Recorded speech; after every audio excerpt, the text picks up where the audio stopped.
What if the most powerful people in history reeked? Behind the silk, beneath the crowns, British royalty hid a dirty little secret they didn't bathe. Not much, anyway. From festering monarchs to perfumed queens who feared soap more than scandal, these were rulers who ruled the world while smelling like a stable. Forget the fairy tale, this is the monarchy unwashed, unlaced, and unexpectedly gross. Welcome to 30 English royals with shockingly bad hygiene. You might want to hold your nose.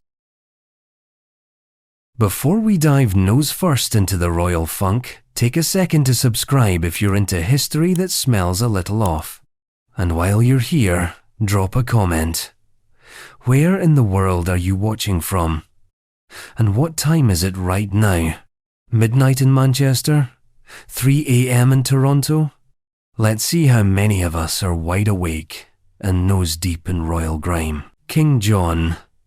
There are villains you love to hate, and then there's King John, the kind of monarch who could clear a banquet hall without drawing his sword.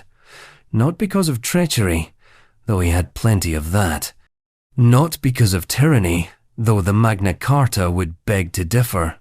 No, John had a simpler weapon of mass repulsion: himself. You could smell King John before you saw him. A walking affront to both personal hygiene and political stability, he's the only English king who managed to earn the nickname filthy in the medieval sense, as in physically repulsive. That wasn't a metaphor. Chroniclers were not reaching for poetic effect when they described the monarch as foul in body.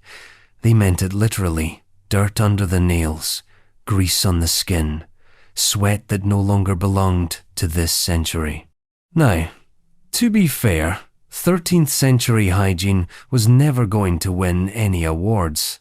Medieval nobles bathed irregularly, perfumes stood in for soap, and dentistry was best described as aspirational. But even by the loose olfactory standards of the day, where you could host a feast without anyone noticing you hadn't washed in a week, John still managed to stand out.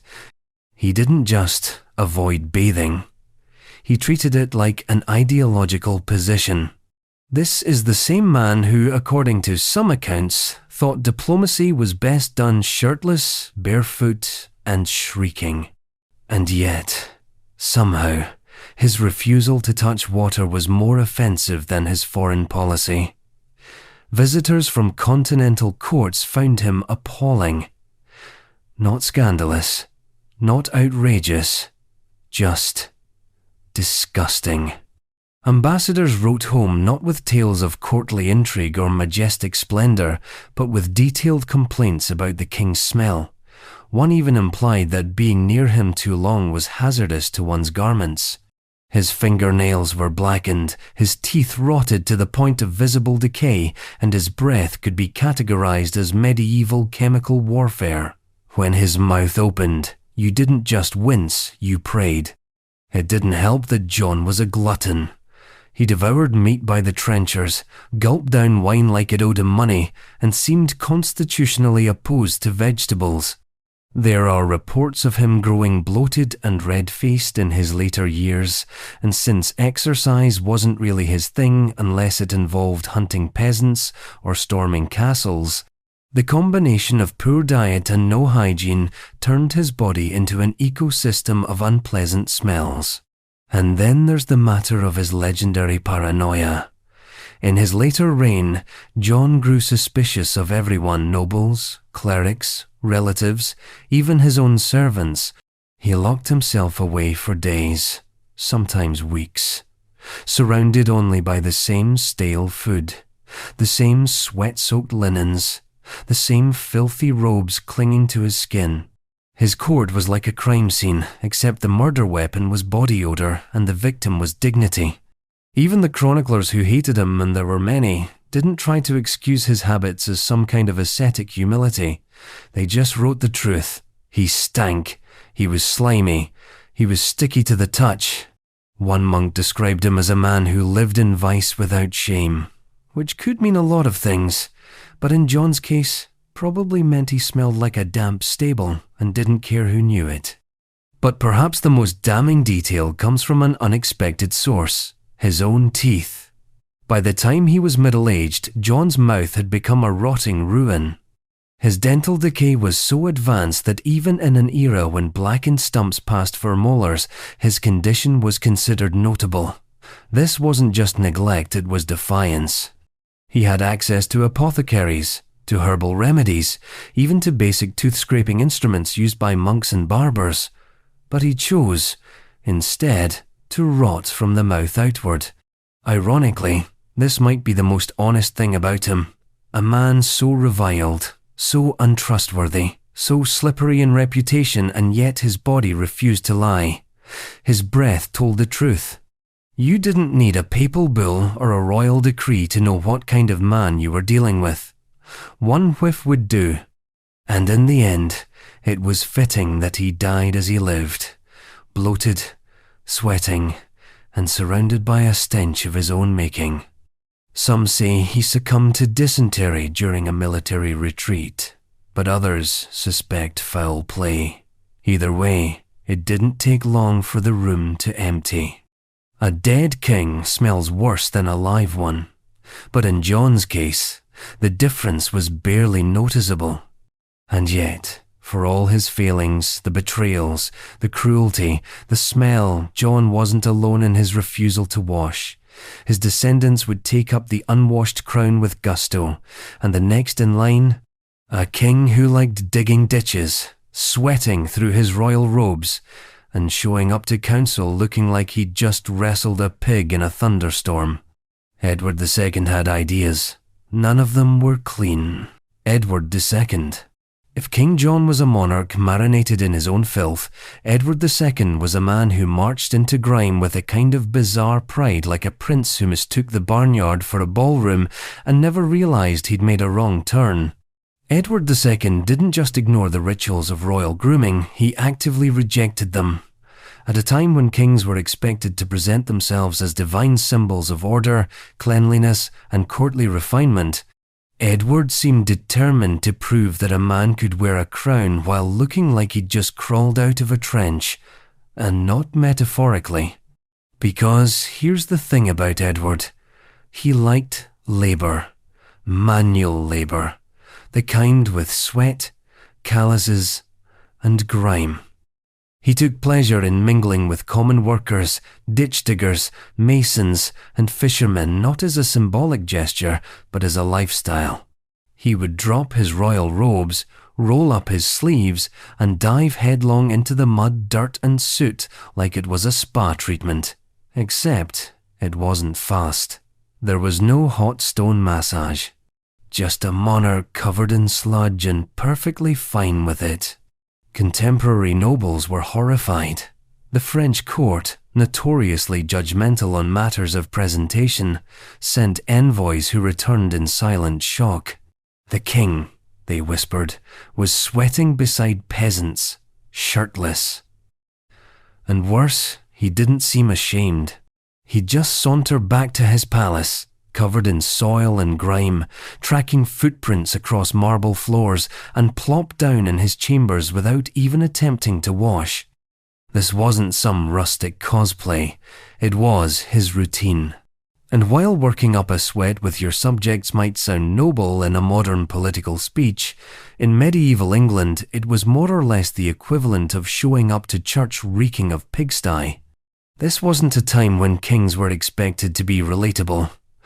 They were expected to be untouchable, ethereal, chosen by God, not splattered with cow dung and laughing about it. But Edward didn't care for expectations. Not political ones, not personal ones, and definitely not hygienic ones. Ambassadors complained of his unsightly and unclean appearance. He was known to show up late to council meetings, if at all still visibly dirty from his latest outdoor expedition. Clothes wrinkled, hair matted with sweat, hands blackened with dirt. Some said he had the look of a man permanently mid-construction, as if the king himself were a wall still being built. He kept animals close to his quarters, including his favourite, a herd of goats, and it's unclear whether this was due to affection or simply the shared smell. His grooming habits, or lack thereof, were legendary. Edward wasn't just resistant to bathing, he seemed to consider it an intrusion. Washing was for men who needed to impress someone. Edward's idea of refinement was probably wiping his hands on a slightly less filthy tunic. There are records suggesting that his servants were under specific instruction not to prepare baths unless expressly ordered. Spoiler, they were rarely ordered. But perhaps most disturbing of all, at least to his court, was how comfortable he was in his filth. There was no shame, no self-consciousness. Just a man who'd rather spend the afternoon hammering stones into a bridge than attending to his royal body. To Edward, the calluses were badges of honor, the sweat, a political statement, the stink. Well, let's say that if nobility was judged by aroma, Edward would have been dethroned immediately. And then there were the teeth. Dental care in the early 14th century was primitive, but not non-existent. There were herbal rinses, rough brushes made of bone or wood, and even early tooth powders. But Edward skipped them all. His fondness for dried fruits and ales combined with his aversion to oral hygiene meant that his breath was more punishment than presence. Courtiers would often keep their distance, bowing with exaggerated reverence mostly to avoid proximity. One chronicler wrote that the king was as careless with his body as he was with his crown, a biting remark from a man who had clearly been too close for too long. Another, more blunt, noted that Edward lived as a pig among princes. A bit much, perhaps, but if the shoe fits and it's covered in mud, Edward probably wore it for 3 weeks straight. Ironically, this total disregard for royal hygiene wasn't what ended him. His fall came from the usual culprits: political disaster, noble rebellion, and the general problem of being widely despised. But his filthiness played its part. It alienated his allies, offended his enemies, and made it exceedingly difficult to build alliances. After all, it's hard to command loyalty when your handshake leaves a smear. And so Edward faded not with dignity, not with power, but likely still wearing the same sweat-drenched tunic he'd worn while digging ditches. But if you thought Edward's sweaty adventures were bad, just wait until you meet his descendant, a king known for his swagger, his charm, and his truly breathtaking ability to be both seductive and shockingly unwashed. Edward IV didn't sweat with peasants. He preferred to charm noblewomen and then forget to bathe before dinner. If you're still with us after that, you're clearly built different, or at least royally curious. Go ahead and hit subscribe if you haven't already, and while you're here, tell us in the comments, where are you tuning in from and what time is it right now? Late night doomscroll in Dublin? Lunchtime escapism in Sydney? We want to know who else is nose first in royal history at this ungodly hour. Edward IV. Edward IV had the face of a storybook prince and the habits of a tavern mop. Tall, broad-shouldered, and famously handsome. He was the kind of man who could silence a hall simply by entering it and then unsilence it with the slow realization that something in the air had gone terribly wrong. Because, while Edward may have looked like the ideal medieval monarch on the outside, the inside and indeed the underarms told a different story. He was charming, yes, magnetic even. He won battles with flair and women with ease. Chroniclers praised his comeliness, his charisma, his confidence. But underneath that armor and charm was a man with a remarkably casual relationship with soap, fresh garments, or the concept of basic self-maintenance. To understand Edward IV's hygiene is to understand contradiction. Here was a king who loved luxury, feasts with spiced meats and sugared confections, rich silks embroidered in gold, chamber music, falconry, and courtly pageantry. He spent extravagantly, indulged frequently, and seemed to treat his body as a sort of medieval amusement park. But when it came to actual cleanliness, the royal investment ended abruptly. Edward was frequently described as slovenly, a word that didn't just mean casually dressed back then. It meant he looked like he had spent the night under a hay cart, rolled into court, and pretended nothing was wrong. He was known to wear the same robes for days, sometimes longer, even when they were visibly soiled. Bathing, he believed, weakened the body. That was a common superstition among the nobility at the time, that hot water opened the pores and let in illness. But Edward took that fear to heart like it was gospel. The fewer baths, the better. Instead, he relied on perfumes, powders, and according to some exasperated accounts, wishful thinking. One courtier recorded that, "The king delighteth in mirth, but attendeth little to his person," a diplomatic way of saying, he was funny, but he stank. The irony was almost too perfect. Here was a monarch with immense public appeal, a king who could rouse armies and woo nobles, who drew crowds just by walking down the street, and yet, up close, smelled like a man who hadn't walked near soap since Lent. He loved women, of course. His romantic escapades were legendary. Edward IV was, by all accounts, insatiable. But here's where the details get uncomfortable. Multiple mistresses reportedly complained about the king's reluctance to clean himself. He'd arrive in their chambers late at night, wearing the same doublet he'd worn hunting that morning, and proceed as though no one would notice. And they did. They noticed. Still, his good looks seemed to buy him a strange immunity. People forgave Edward things they wouldn't have forgiven in any other man. He was a king who could walk into a banquet looking like he'd wrestled a roast pig, and people would still describe him as regal.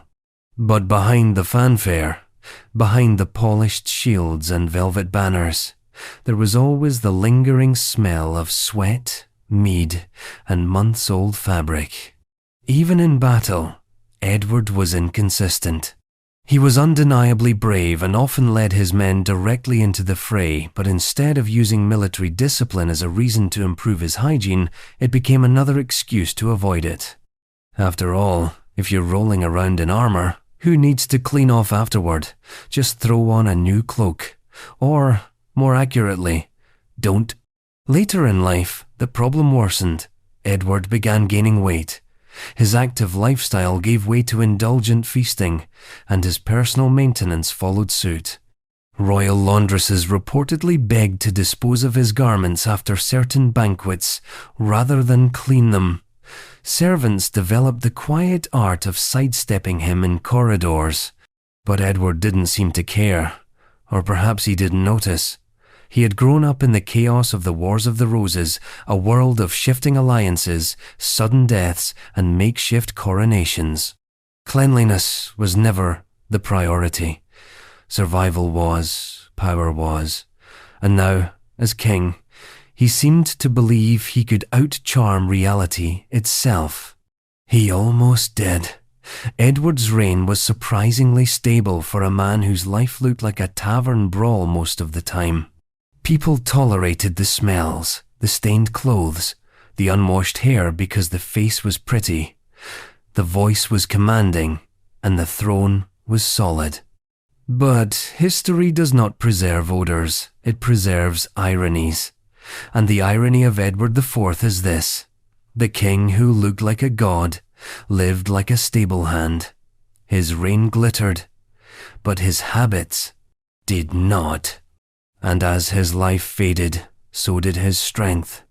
Illness eventually caught up with him, some say pneumonia, others suspect complications from overindulgence. Whatever it was, the last days were not kind. He died younger than most expected, and perhaps, one last time, avoided a bath on the way out. But Edward's slippery grip on hygiene wouldn't die with him. His successor, a shrewd, skeletal, financially obsessed king, would bring a new level of discipline to the monarchy. A colder reign, yes, but not a cleaner one.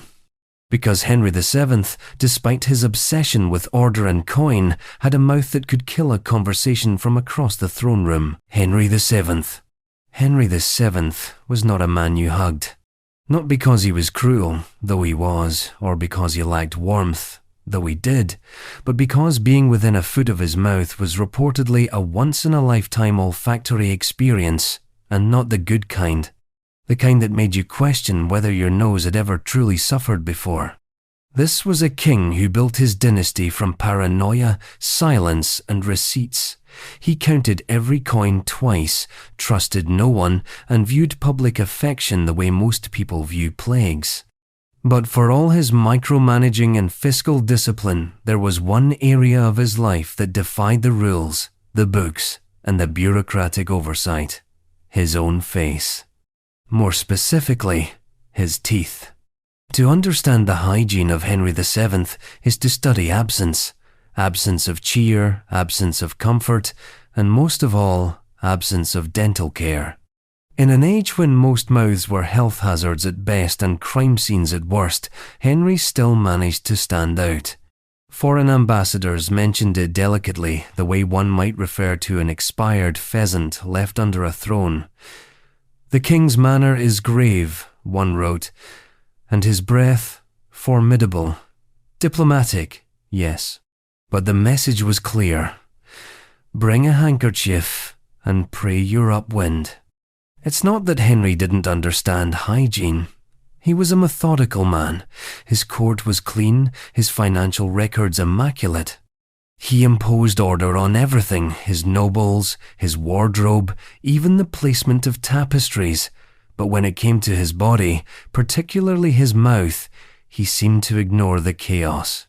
He would sit for hours, scribbling in ledgers, while the unchecked rot beneath his crown quietly advanced like a taxless rebellion.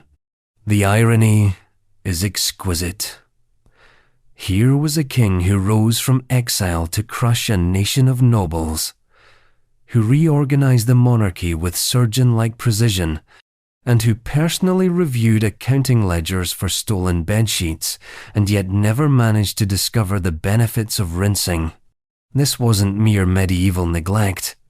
The 15th century was no golden age of toothpaste, but remedies did exist.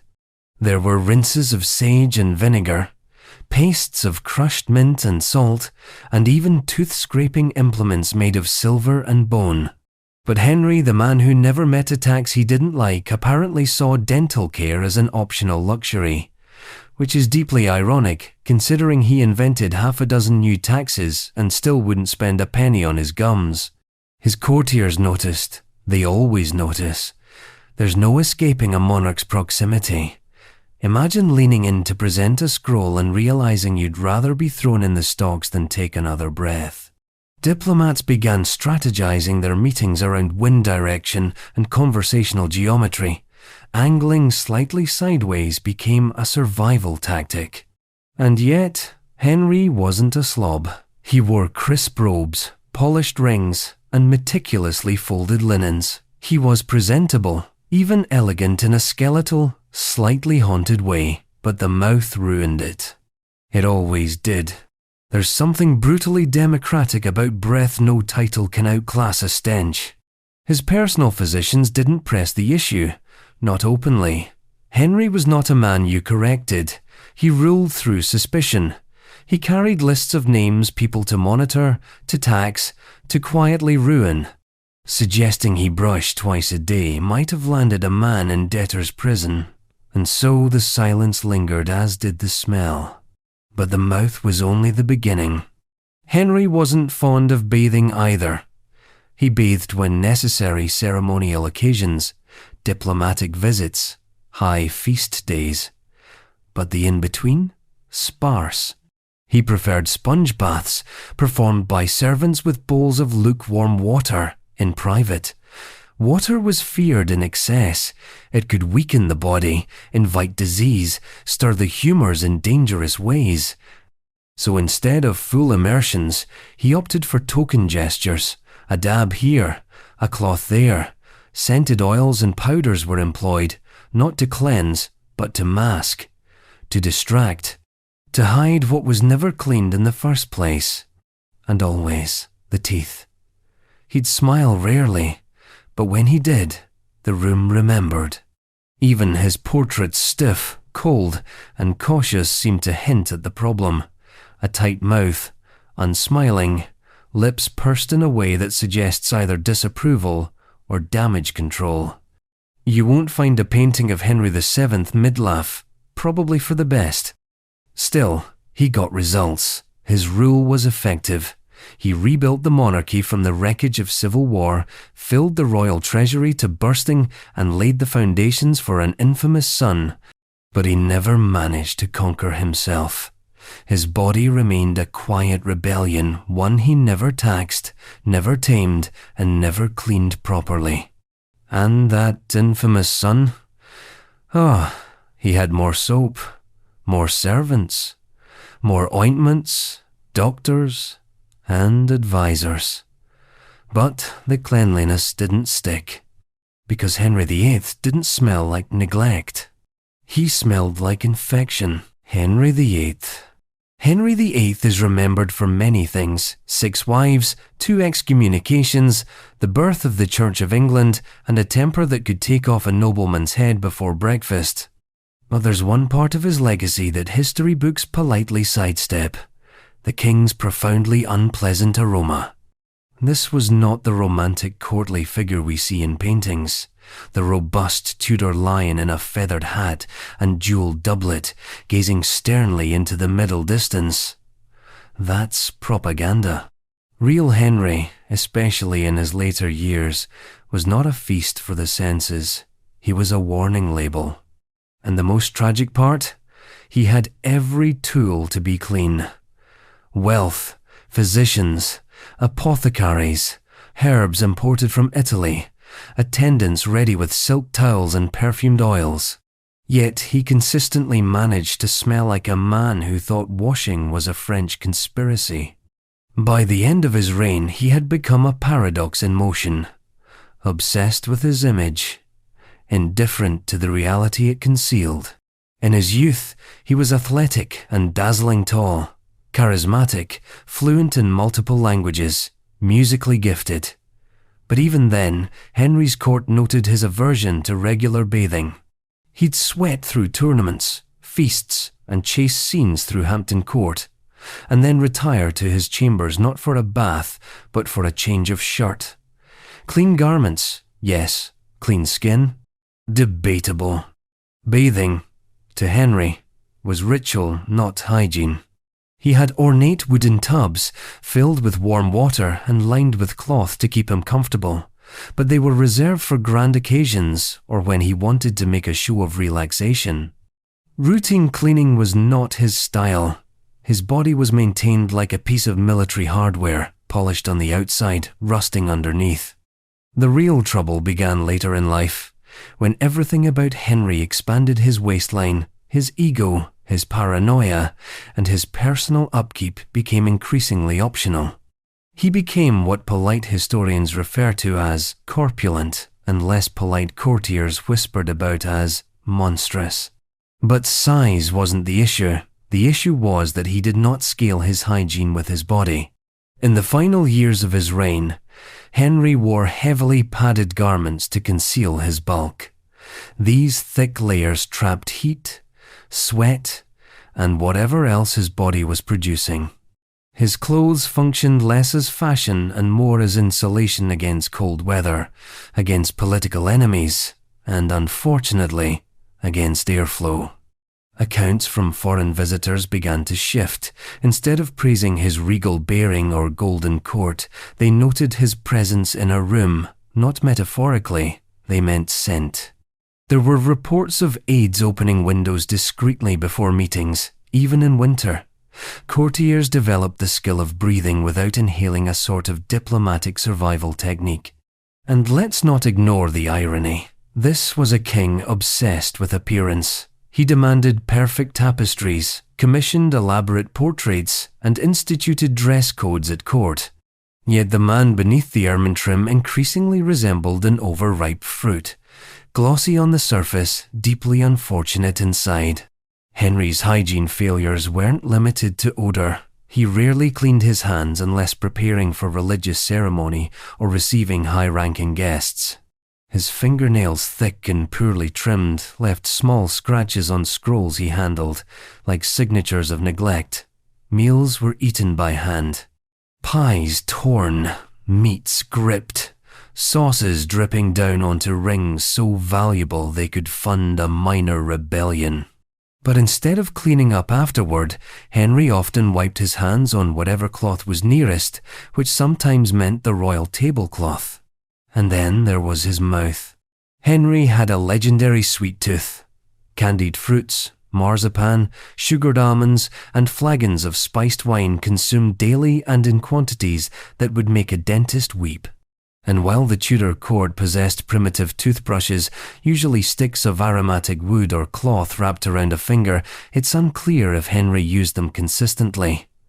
His teeth darkened, his breath grew sour. But he never adjusted his habits. Perhaps no one dared suggest it. In fact, his personal physicians were more focused on managing his leg wounds, a painful, chronic condition he loathed discussing, than advising him to rinse. And so, his oral neglect continued unchallenged. But the most unsettling aspect of Henry's hygiene was how little it seemed to bother him. He walked the palace halls like a man immune to the rules of scent, proximity, or social consequences. He could order your execution, then lean in and speak close enough to make you dizzy, all with absolute confidence. Power, it seems, can mask almost anything. When he died in 1547, the nation mourned the king. It thought it knew the great reformer, the Lion of England, the father of a dynasty. But those who had stood too close likely felt something more complicated. Relief, perhaps, or the kind of quiet exhale one gives after surviving a storm. And yet, as the court turned the page on Henry's reign, they did not turn the page on bad hygiene. The next monarch would take the throne with a pious heart and a martyr's resolve, but she would also take it with unwashed garments, uncombed hair, and a smell that trailed her like a ghost. Mary, I did not just rule with fire. She ruled with musk. Mary. I ruled like a woman who knew the kingdom owed her something. Its loyalty, its penance, its fear. What it did not owe her, apparently, was soap.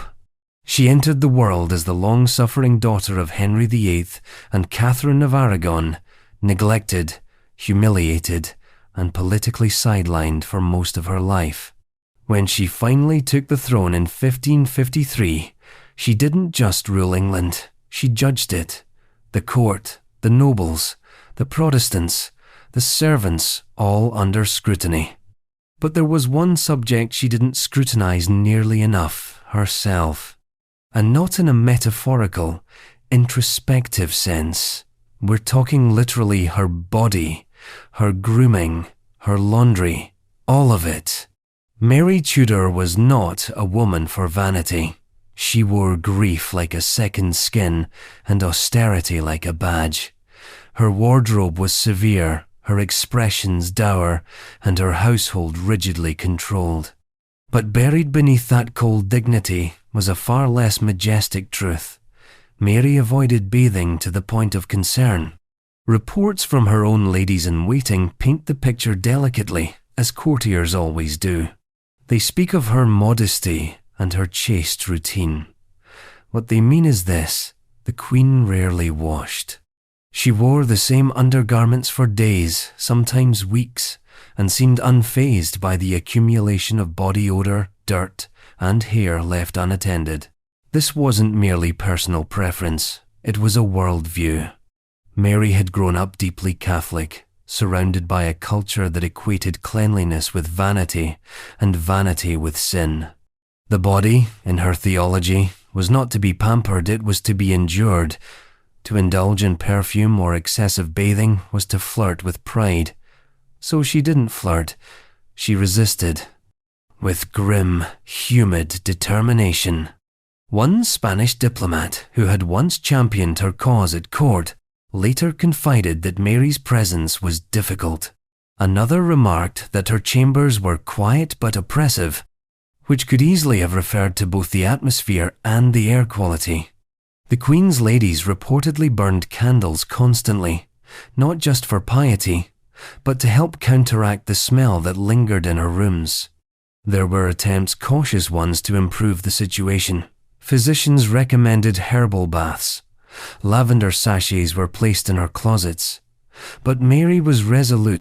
She believed that her suffering was holy, that her discomfort was righteous. A hot bath could not compete with divine purpose, and so the scent of sanctity became unmistakably musty. This approach extended to her hair, which she rarely washed.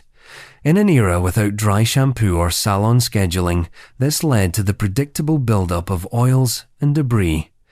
Combing helped, but only to a point. Over time, her once auburn locks darkened into lifeless strands, pinned tightly beneath veils and coifs. She wasn't hiding her hair for modesty alone, she was hiding what it had become. The garments she favoured were heavy, dark, and worn repeatedly. Like her father, she distrusted change. Fresh clothes were seen as indulgent. Instead, she wore her gowns into the ground, and then had them mended, relined, and worn again. Laundering was minimal. Scented waters were dabbed around the neckline and cuffs, but the fabric beneath remained untouched. In close quarters, the result was memorable. And yet, despite all this, Mary never seemed embarrassed. That's the most striking part. She walked into court like a living sermon, solemn, pale, and unscented, and expected everyone else to adjust. She wasn't trying to impress, she was trying to endure, and she expected you to do the same. But her court was not composed of saints. Ambassadors, courtiers, and noble visitors found her personal habits hard to ignore. Rumours spread quietly, carefully, that the Queen's chambers were not fit for long audiences, that the air grew heavy after a time, that no incense could quite compete with what lingered on the Queen's gowns. These weren't just idle whispers. They had diplomatic consequences. Foreign suitors hesitated. Royal matchmaking stalled. Her own husband, Philip of Spain, while dutiful in public, reportedly limited his time with her in private. Their marriage was cold, but not just emotionally. Even as Mary waged religious war on her subjects, burning heretics, silencing dissent, and purging the Protestant elite, her own body waged its quiet rebellion. And while historians debate the politics of her reign, fewer explore its pungent subtext, that power, when paired with self-denial, can become profoundly difficult to stand near. Mary's legacy is scorched into England's religious memory, but the lesser-known truth is that she ruled in a cloud of her own conviction, dense, immovable, and scented like penance. When she died, the court moved swiftly to cleanse not just the policies, but the rooms themselves. Windows were thrown open, drapes were replaced, her gowns were burned. But England's air didn't stay clean for long.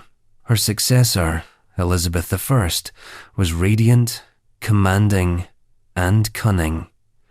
She also famously bathed only once a month, whether she needed it or not. And she usually did. Elizabeth I. Elizabeth I ruled an empire, redefined queenship, and weaponized wit with the ease of a natural-born tactician.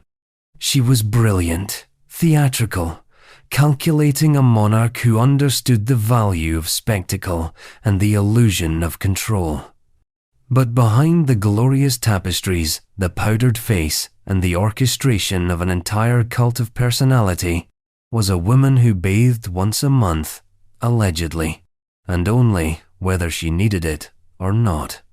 That quote, often repeated and always met with a nervous chuckle, wasn't a joke. Elizabeth herself is believed to have said it, perhaps with a smirk, perhaps with conviction. The ambiguity is perfect, a metaphor for her entire reign. You never quite knew where the mask ended and the monarch began.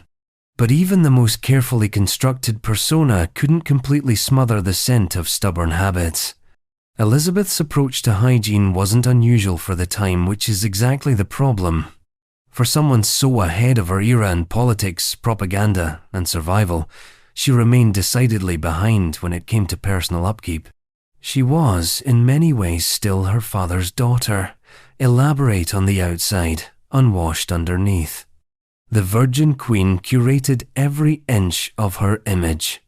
She draped herself in symbolism, pearls for purity, white gowns for chastity, crimson for power. Her face was powdered into an alabaster mask, lips stained crimson, her hair styled like a crown of flames. And yet, beneath those layers, the reality was not so pristine. Elizabeth's aversion to bathing, especially in her later years, became something of a silent ordeal for those around her. A typical Elizabethan bath, if and when it occurred, involved a wooden tub, sometimes padded with cloth, filled with scented water, warmed by fire. Attendants would carry jugs back and forth for hours. It was a production, and Elizabeth, ever concerned with time, energy, and preserving her majesty, decided the whole process was unnecessary more often than not. She preferred linen cloth soaked in rose water to clean herself gently dabbed, not scrubbed. These perfumed sponge baths were meant to freshen the skin without risking exposure to water, which many still believed could imbalance the humours and invite illness. Elizabeth wasn't about to take medical chances, not after a lifetime spent dodging assassination attempts, political plots, and the occasional rebellious cousin. But perfume only does so much, especially when it's covering layers of face paint that weren't removed daily but reapplied. The famed Venetian ceruse, the white lead paste she used on her skin, was toxic, clinging, and notoriously difficult to wash off. Instead of cleaning her face each day, Elizabeth often just added another layer. Over time, it built up like chalk on a blackboard, pristine at a distance, but up close, alarmingly textured. Those closest to her, especially her ladies-in-waiting, began to notice. The Queen's skin deteriorated with age, not just from the lead, but from the lack of proper washing. Her complexion, once described as fair and shining, became blotched and brittle. Her teeth, like many of her era, began to blacken the result of a rich diet and little dental care. Her love of sweets didn't help. Neither did the stubborn pride that prevented anyone from suggesting she floss. And yet, Elizabeth insisted on being seen, daily, in court, in private meetings, in public processions.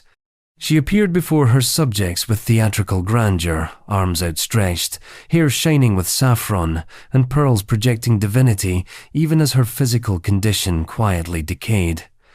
It was a masterclass in illusion, and it worked.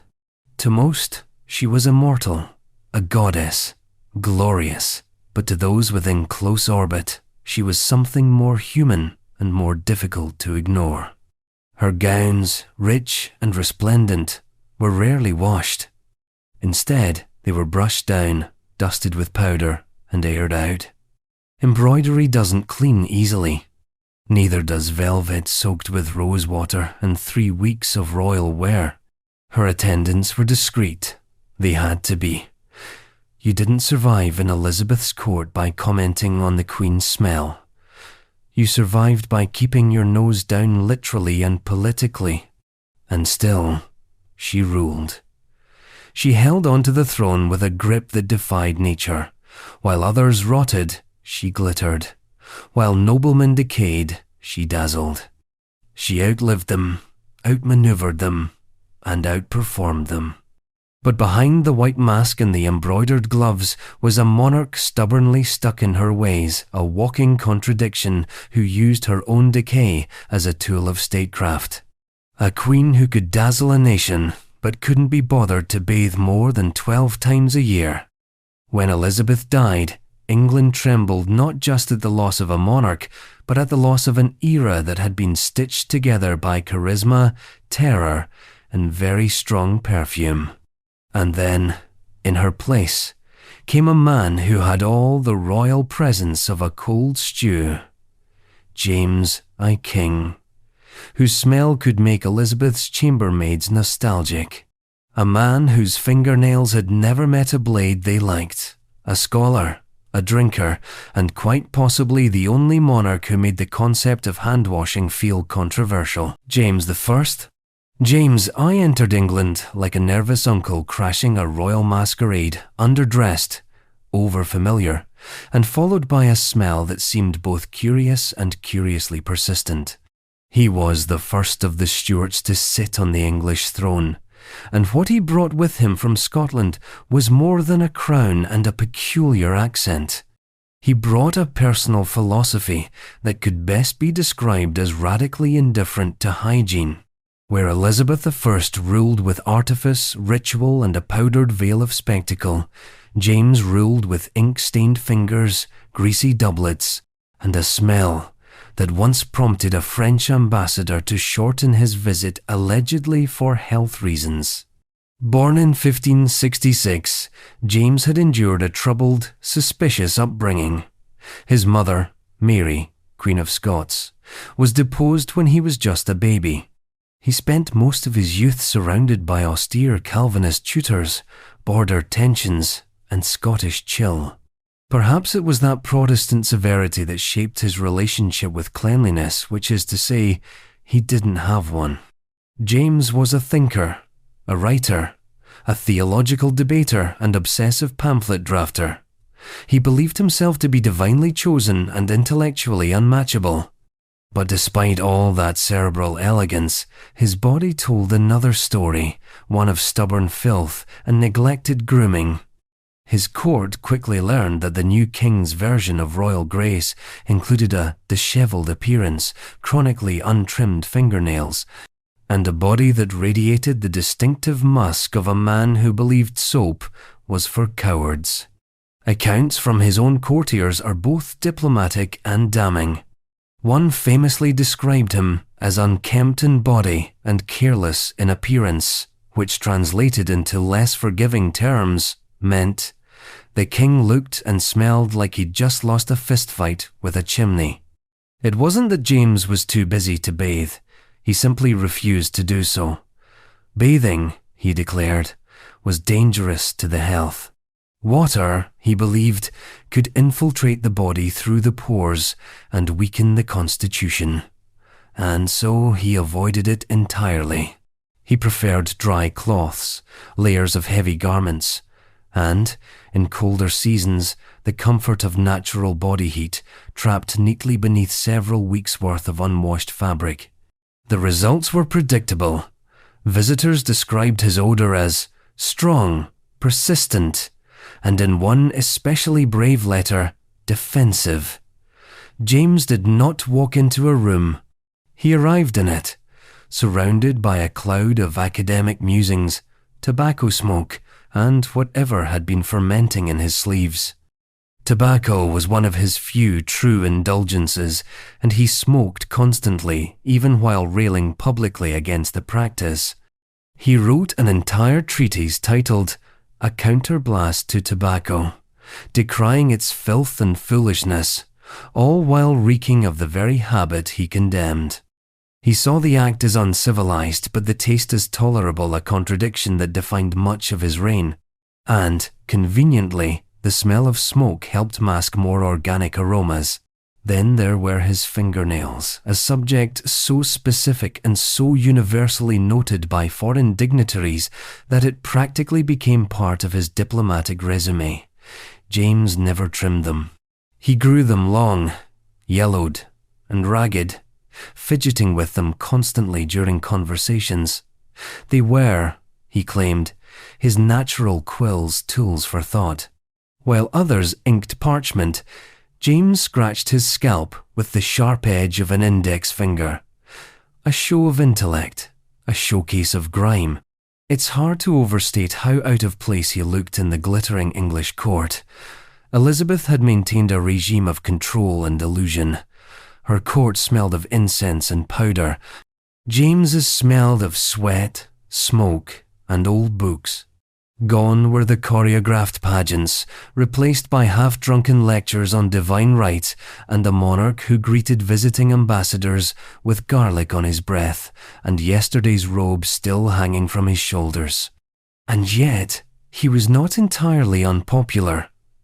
James had a dry wit, a fondness for dogs, and a taste for philosophical tangents that some found endearing. His court may have wrinkled their noses, but they couldn't deny that beneath the layers of dirt and negligence was a formidable mind one wrapped, unfortunately, in yesterday's linens. Still, not everyone was so forgiving. His queen, Anne of Denmark, maintained her own separate apartments. Whether this was out of protocol, preference, or self-preservation is left to speculation. What is certain, however, is that Anne had her own hygiene issues, particularly with her teeth, which began to rot early and gave her a breath that could level conversation. It seems that in the Stuart household, love may have been blind, but it certainly wasn't olfactory. If James was the king of intellectual grime, Anne was the queen of quiet decay, a royal couple united not just by marriage, but by a shared indifference to the nose. Anne of Denmark, queen consort of James I, was born into elegance, raised among grandeur, and married into chaos. Hers was a life wrapped in courtly splendor, rich fabrics, and ritual, the kind of existence where appearances were everything, and subtlety was a daily necessity. But there was one aspect of Anne's life that not even diamonds could dazzle away: her breath.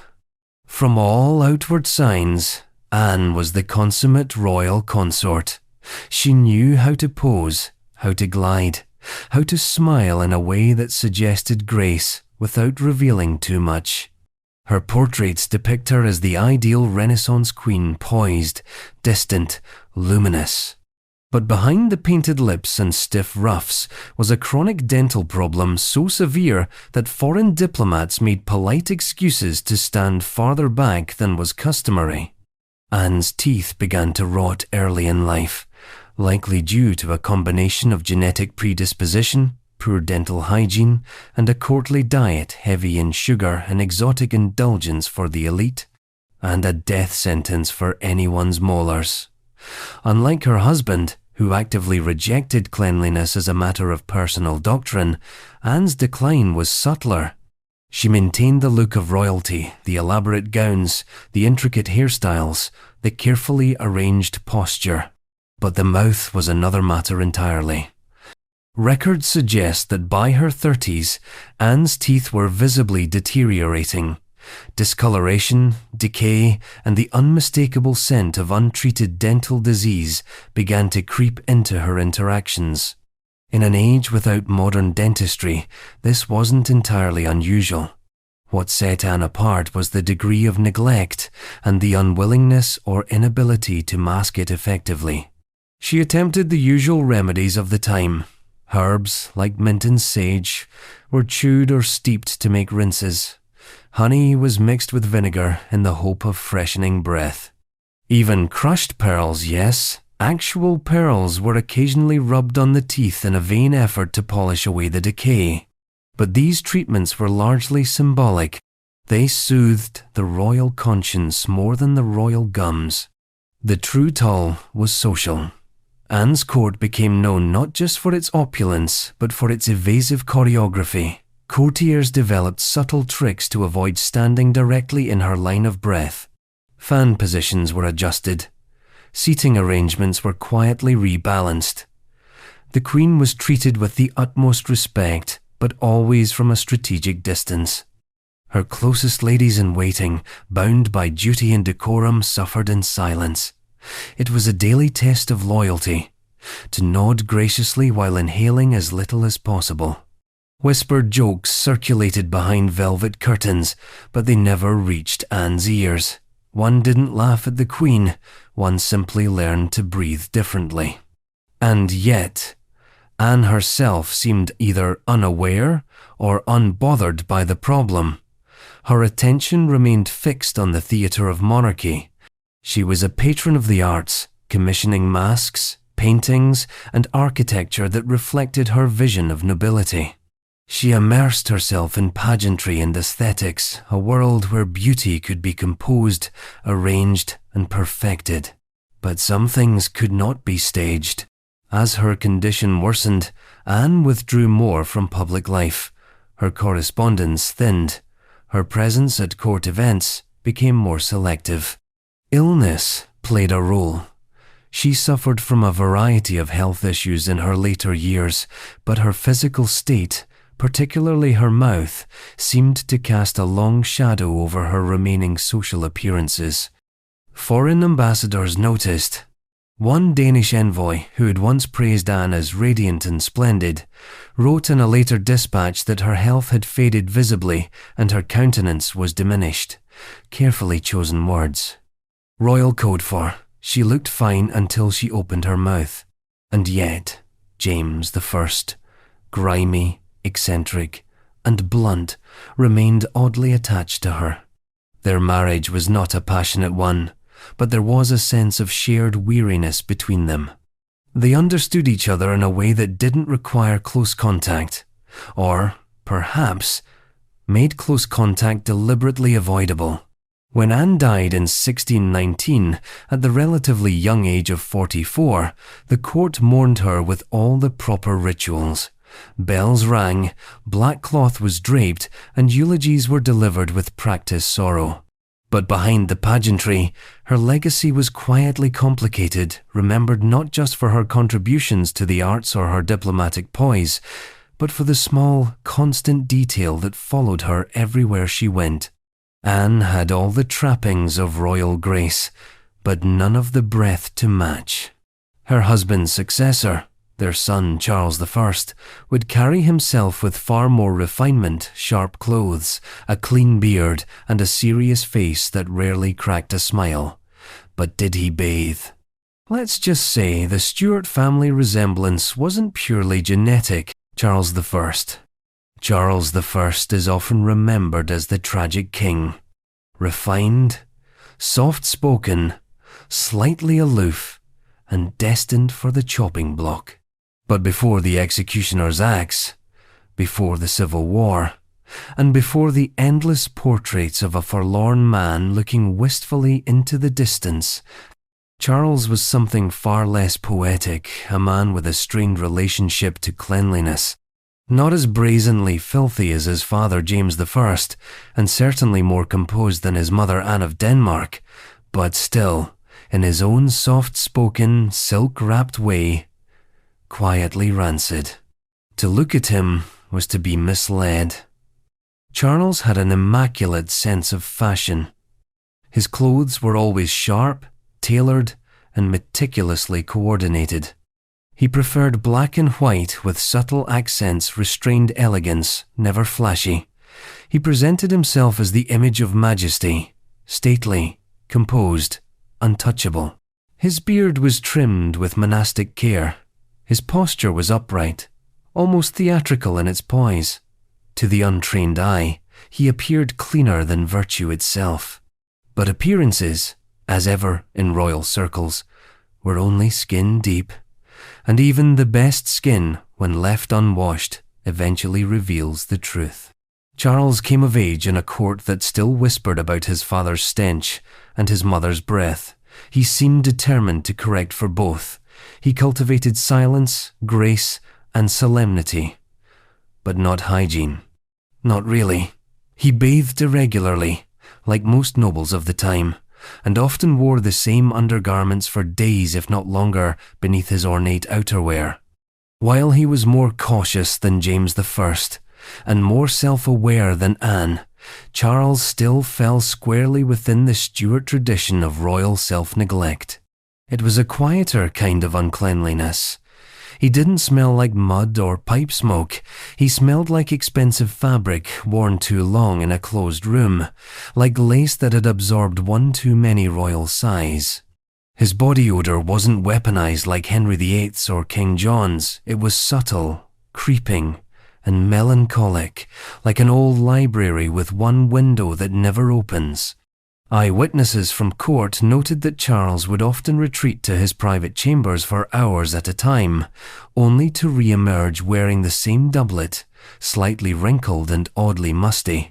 His attendants would do their best brushing down his garments, adjusting cuffs, smoothing frills, but there's only so much brushing can do when the garment has lived a full life under royal arms. He avoided full baths, citing the common belief of the time. Water could weaken the spirits. Instead, he relied on scented cloths and the occasional sponge wash. These were done in private, far from the public eye, often by candlelight and in total silence. The act was not a cleansing ritual, it was a necessary nuisance. Charles's aversion to bathing was partly philosophical. He saw his body not as something to be maintained, but as something to be hidden, a vessel for royal authority, not for comfort. He feared illness, and like many in his court, believed that water might open the pores to unseen poisons. Better to sweat, suffer, and perfume over the problem than risk death by warm water. His physicians weren't thrilled. They advised more regular washing, especially during outbreaks of illness, but Charles remained skeptical. He would listen politely, nod, and then ignore them entirely. His grooming habits were, however, a cut above his family's bane. He did trim his nails. He kept his beard orderly. He even brushed his hair, a small victory in a dynasty where combs had been optional. But cleanliness is not the sum of small gestures. It's a habit, and Charles never quite formed it. Travel didn't help. During his royal progresses, where the king and his entourage moved across the countryside, Charles often stayed in old, damp castles with minimal facilities. The bedding was stale, the linens reused, the air thick. And in these moments, his personal hygiene declined further. Changing clothes became infrequent. Washing was reduced to a cold bowl and a damp rag. Yet, he still emerged each morning fully dressed, lace collar stiff, expression unreadable, like a man determined to hold court over his own decline. His queen, Henrietta Maria of France, reportedly found his habits difficult. While their marriage began with diplomatic tension and religious difference, it was the mundane reality of living with Charles. The smells, the silences, the unwashed linens that wore thin over time. She was raised in a French court that, while not much cleaner, at least pretended to be. Charles didn't even pretend. He simply carried on. And then, the war came. The English Civil War shattered his court, stripped away his rituals, and left Charles vulnerable. But even in captivity, he kept his old habits. Attendants recorded that he still refused full baths, even when they were offered. He would clean his hands, his face, perhaps his feet, but never fully. As if to say, even if you strip me of my crown, you will not strip me of my discomfort. When the end came, it was clean, but only in the political sense. Charles stepped onto the scaffold in 1649 with grace and dignity. His clothes were pristine, chosen carefully to avoid shivering not out of vanity, but to show resolve. His hair was tied back, his face composed. He looked for once like the image in the painting, noble, tragic, untouched by filth or fear. But it was just that, an image. And as the curtain fell on Charles's reign, the next act would open with his son, Charles II, a man who would return from exile with a dazzling smile, 1,000 mistresses, and the oily, lingering scent of someone who bathed about as often as he told the truth. Charles II. Charles II came back to England in a thunderclap of wigs, wine, and women, and very little in the way of soap. After over a decade of Puritan austerity and civil war, the monarchy had returned, and with it came what people thought was going to be elegance, refinement, and a refreshing change in royal hygiene. Instead, what they got was Charles, charming, clever, scandalous, and, according to multiple contemporaries, unmistakably oily and stinking. Known as the Merry Monarch, Charles had every reason to laugh. He was restored to the throne in 1660 after years in exile, returned to a kingdom that missed its old sins, and found himself surrounded by a court desperate to drink, dance, and forget the previous 2 decades. But while Charles excelled at theatrics and merriment, he had one glaring weakness. Cleanliness was not on his list of royal virtues. Despite an unusually keen awareness of public image, Charles maintained a surprisingly lax approach to his own grooming. Yes, he loved fashion. Yes, he adored drama and theatrical presentation. But washing himself, that was another matter entirely. In an era that was just beginning to flirt with Enlightenment ideas about hygiene, Charles remained stuck in the same unwashed lineage as his Stuart predecessors, a dynasty that at this point could be charted not just through bloodlines, but through body odor. Descriptions from courtiers, diplomats, and servants paint a picture of a king who was striking and magnetic, at a distance tall, dark-eyed, animated, but increasingly unappealing up close. His skin was often described as greasy. His signature long, black curly wigs, fashionable and expensive, were not always clean. In fact, they seemed to absorb his natural oils and carry them like royal relics. A few unlucky attendees mentioned the moisture that clung to the fabric of his collars and cuffs. Others were less diplomatic. One French envoy referred to him as animated grease in velvet. This wasn't just an occasional lapse. Charles developed a reputation for appearing unbathed, even at official events. He was known to sweat heavily, particularly during long court sessions or banquets. Combine this with the thick brocade garments, perfumed but rarely cleaned, and you've got yourself a mobile ecosystem of Tudor traditions and Restoration-era negligence. Now, you might think, well, the king was busy. War, politics, religious tension, assassination plots, maybe cleanliness, just didn't make the cut. But Charles was capable of prioritizing things. He curated his image carefully. He commissioned flattering portraits, hosted dazzling court performances, and was remarkably aware of how to manipulate public sentiment. The problem wasn't that he didn't understand the importance of appearances, it was that he believed cleanliness could be faked. He relied on perfumes, he relied on changing clothes. He relied, most of all, on charm. And charm, in fairness, was his most effective deodorant. Charles II was magnetic.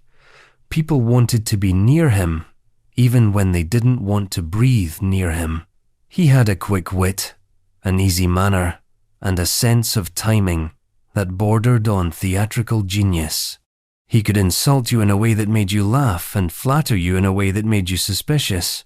His court became infamous for its decadence, gambling, feasting, gossip, and its distinct lack of boundaries. His many mistresses, ranging from actresses to noblewomen, tolerated more than just his affairs. Several of them made discreet complaints about the king's body odor, but it was quietly accepted as part of the royal package. And, of course, none dared voice it publicly. He was the king. He was also the man who could ruin your family name with a wink. Contemporary physicians, some of whom were beginning to promote more progressive ideas about sanitation, reportedly advised Charles to wash more often. There are references to aromatic baths prepared for him often left untouched. He preferred his own routine, a quick wipe down with cloth, a liberal application of cologne, and fresh clothes. Fresh, in this case, meaning different, not necessarily clean. There's also evidence that Charles used various powders not just for scent, but to reduce visible greasiness on his face and scalp. His attendants, familiar with the royal schedule, developed methods of refreshing him mid-event without the inconvenience of a full wash. A splash of rose water here, a dusting of powder there. The illusion of freshness maintained at arm's length. And still, He got away with it. He danced, he seduced, he ruled. But beneath the glamour, there was always the persistent truth that Charles II may have restored the monarchy, but he did not restore its cleanliness. In many ways, he amplified its scent, a blend of indulgence, laziness, and defiance, wrapped in velvet and laughter. When he died in 1685, his physicians performed an autopsy and found a body worn down by stress, illness, and a lifetime of unchecked habits. The court went into mourning, candles were lit, portraits were draped, but behind closed doors, some of his attendants may have breathed a quiet sigh of relief. The merry monarch was finally at rest, and so was his odour. His successor, James II, would prove less merry and far less magnetic. But as for hygiene, let's just say he managed to be forgettable in every way except the smell. James II. James II was a man who wanted to be taken seriously, and in some ways, that's exactly what made his filth harder to forgive. He didn't have the charm of Charles II, the tragic aura of Charles I, or even the eccentric scholar's mystique of James I. He had sternness, he had stubbornness, and he had a lingering air of mustiness that made people instinctively take a step back when he entered a room. Unlike his older brother Charles, James didn't hide behind flamboyance. There were no glitzy court masks or dazzling public charm offensives. His rule was all hard edges, doctrinal proclamations, military formality, and awkward attempts at religious realignment. But even in the realm of physical presence, he lacked polish. In fact, he lacked soap. James's hygiene wasn't theatrical like Charles's. It was just sloppy. The kind of sloppiness that made his own courtiers whisper, "That robe again?" as he walked by. The kind that made ambassadors write cautious notes home, not about politics, but about the king's inexplicably unwashed hair and clothing that bore the creases and stains of multiple outings. He had the particular look of someone who didn't quite grasp the social consequences of skipping a bath, nor care to find out. James was militarily trained, detail-focused in matters of protocol, and quite good at following a chain of command. But in matters of personal maintenance, he had the blind spots of a man who confused rank with cleanliness. One chronicler from the time described him as greasy and sullen in appearance, which, even in an era of lenient hygiene standards, was not a compliment. Greasy, in 17th century terms, meant your natural oils had built a lasting alliance with your wig, and sullen meant people noticed, but no one dared say it to your face. The court had grown used to kings who stank, but James brought a different flavour of unwashed leadership. He was defensive, rigid, and frankly a bit sour emotionally and olfactorily. He rarely changed clothes when not in public view, reportedly wore garments multiple days in a row, and had a habit of appearing at informal gatherings in various stages of dishevelment. It was said that his valet had two jobs: maintaining the royal wardrobe and coming up with polite excuses for why the king would not be receiving visitors in close quarters that day. His grooming habits, or lack thereof, stood in stark contrast to the increasingly image-conscious expectations of European monarchs. The French court under Louis XIV had transformed Versailles into a theatre of scent, style, and social manipulation. Louis bathed rarely, yes, but he compensated with overwhelming perfumes and meticulous tailoring.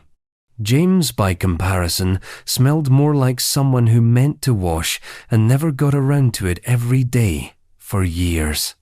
His aversion to bathing wasn't ideological like his father's well, nor was it a strategic theatrical choice, as with Charles II.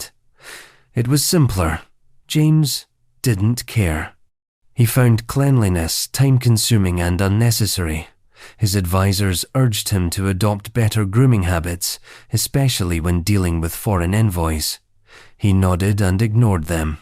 The problem intensified with his embrace of Catholicism. A deeply unpopular choice in Protestant England, and a major contributor to his eventual downfall, Protestant pamphleteers had a field day. They couldn't resist connecting his foreign religion to his foreign odour. Satirists described him as reeking of Rome. Cartoons depicted him with clouds of filth swirling behind his robes, a literal smear campaign that wasn't entirely metaphorical.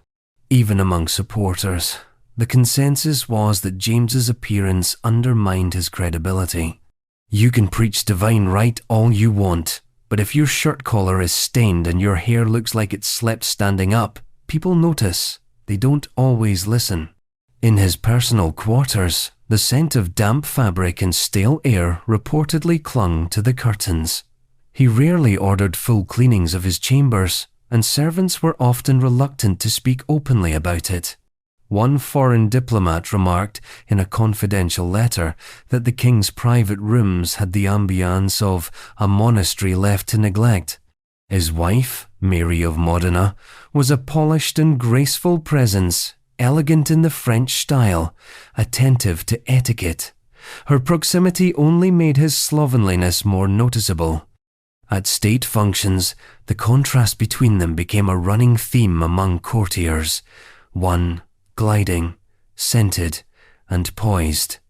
The other, James. Eventually, James II lost more than just favour. He lost the crown itself. When William of Orange invaded, the Glorious Revolution swept him aside with remarkable ease. There were many reasons: politics, religion, legitimacy. But perhaps, just perhaps, there was also the accumulated weight of years of unwashed decisions. He fled into exile, not with the dignity of a fallen monarch, but with the clammy retreat of a man who had never quite fit the image of royalty or bothered to smell like it. But even exile has its echoes. His successor, Queen Anne, would inherit not just the throne, but the family tendency to avoid bathing. Only this time, the grime would meet gout, obesity, and the kind of sedentary suffering that no amount of rosewater could disguise. Queen Anne. Queen Anne reigned over the birth of Great Britain, the political unification of England and Scotland, the rise of party politics, and a new age of empire.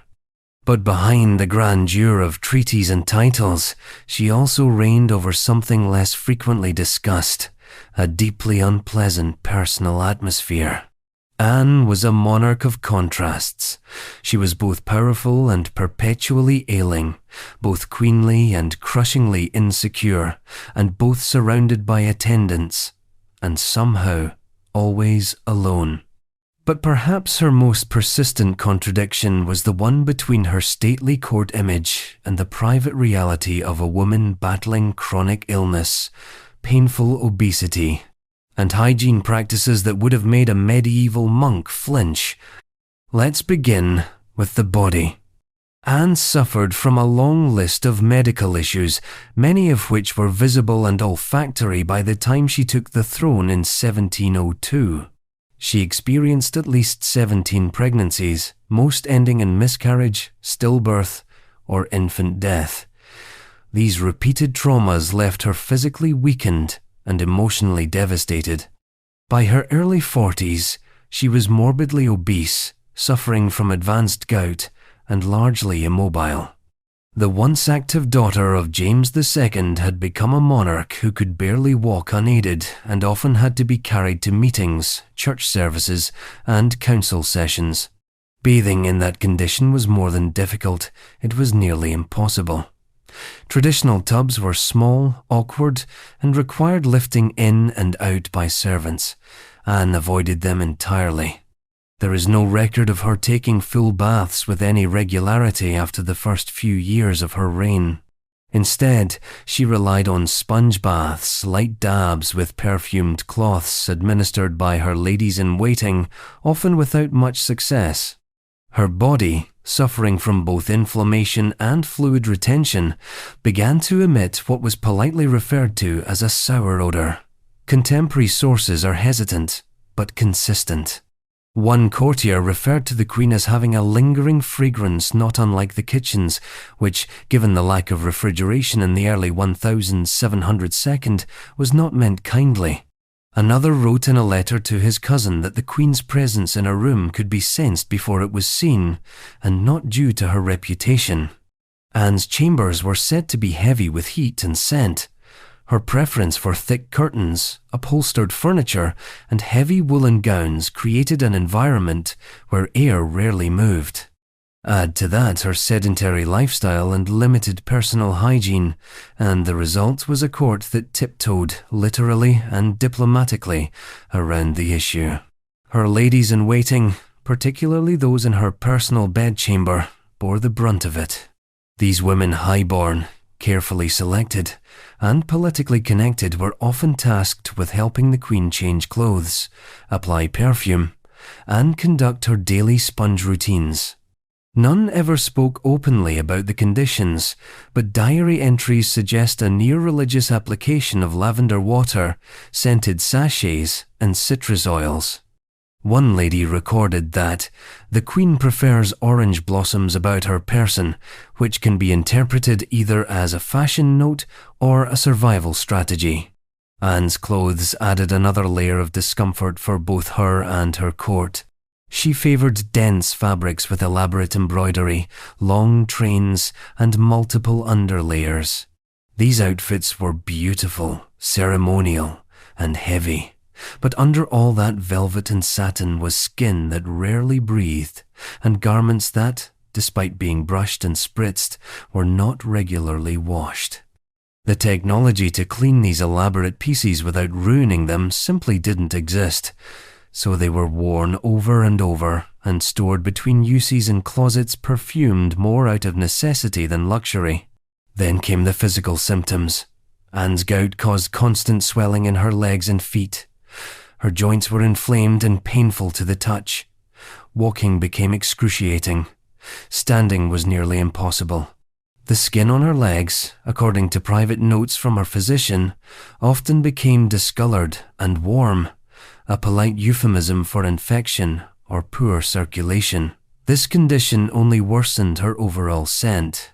And yet, through it all, she continued to perform her duties, sitting through council meetings, receiving diplomats, and attending royal functions, while her courtiers tried not to breathe too deeply. Her public persona, however, remained that of a dignified, soft-spoken, and devout queen. The English people knew her as a woman of principle. They saw her weep openly after victories in war. They admired her loyalty to her husband, Prince George, and her devotion to the Church of England. But they did not see the daily struggles, the sweat-drenched corsets, the painful movements, the quiet negotiations around freshening her quarters before any foreign dignitary arrived. In the final years of her reign, Anne became increasingly isolated. Her friendships turned bitter, most famously with Sarah Churchill, the Duchess of Marlborough. She spent much of her time in bed or seated in specially made chairs. Her health failed her slowly and publicly, but her appearance remained oddly consistent, face powdered, dress perfect, posture rigid. The illusion of dignity was preserved even as the reality of her condition became harder and harder to ignore. When she died in 1714, at the age of 49, her body had deteriorated to such an extent that it reportedly took hours to prepare it for public viewing. But by then, the public had already turned their attention to her successor, a German-speaking king with little love for English manners or politics, and even less for regular bathing.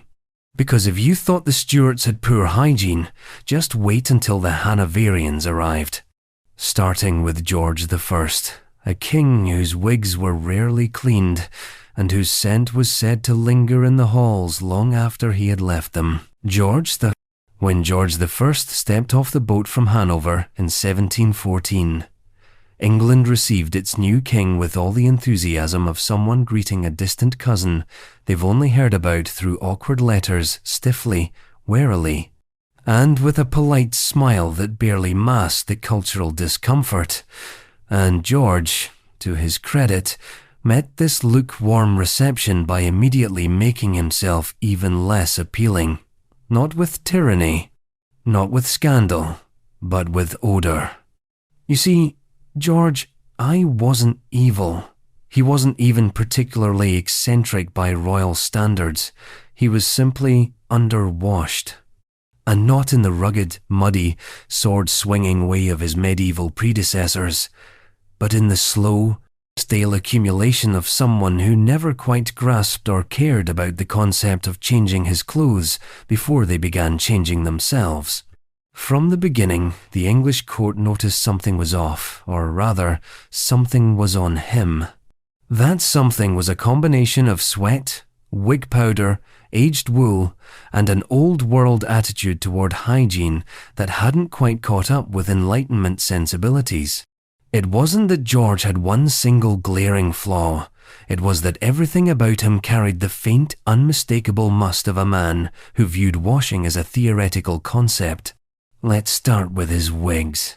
Like most men of his time, George wore powdered perukes, elaborate, curled constructions made of horsehair or human hair, soaked in powder to give them their distinctive colour and texture. Wigs in the 18th century were high maintenance. They needed brushing, fresh powder, and most importantly, cleaning.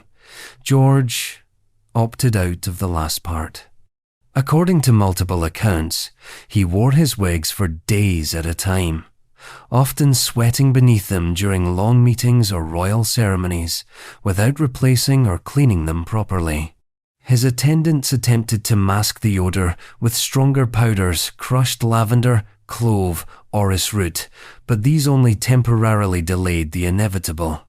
The wigs took on their own unique life force, stiff, dusty, and faintly sour. Beneath the wig, things didn't improve. George had a tendency to avoid personal washing beyond what was strictly necessary. He preferred dry cloth wipes and dabs of cologne over full immersion in water. Like many of his era, he believed bathing opened the body to illness. But while others at least made gestures toward freshness sponge baths, daily linen changes, George treated hygiene like a seasonal activity. Summer or winter, he wore his layers long and often. His clothes, which were richly embroidered and stiff with formality, were also reused frequently. Court tailors complained very quietly that the king often resisted changing outfits even when they were visibly worn or aromatic. It wasn't laziness, it was indifference. George saw clothing as utilitarian. If it still fit, it still worked. That applied to jackets, waistcoats, stockings, and, unfortunately, undergarments. There are subtle references in ambassadorial correspondence suggesting that George's presence had a way of settling in the room.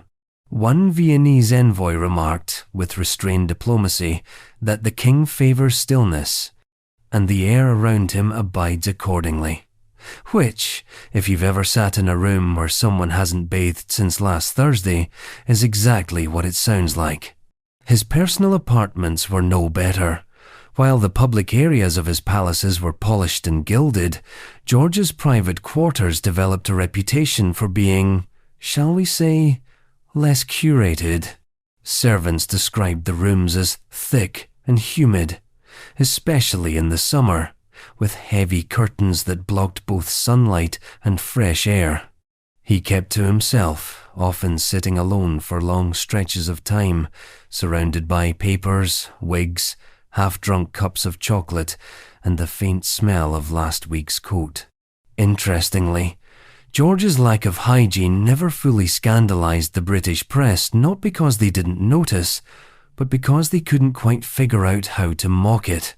His reign was already so distant, so culturally mismatched, that his odour became just another part of the foreign package. His accent, his disinterest in English politics, his preference for German cuisine, all of it formed a portrait of a monarch who ruled Britain without really being part of it. The smell was just one more barrier. He wasn't hated for it, but he certainly wasn't loved. In the end, George died in Germany, after a reign marked by quiet competence and almost no personal charisma. The people barely noticed his departure, perhaps because they'd barely noticed his presence. He left behind a throne, a dynasty, and several wigs that no servant dared to touch for weeks. But the crown didn't stay clean for long. His son, George II, inherited the throne and a complete disregard for cleanliness that made his father's habits look almost polite by comparison. Because if George I smelled musty, George II smelled like a man who believed sweat was proof of honesty and who saw nothing dishonest about wearing the same shirt for half a fortnight. George II.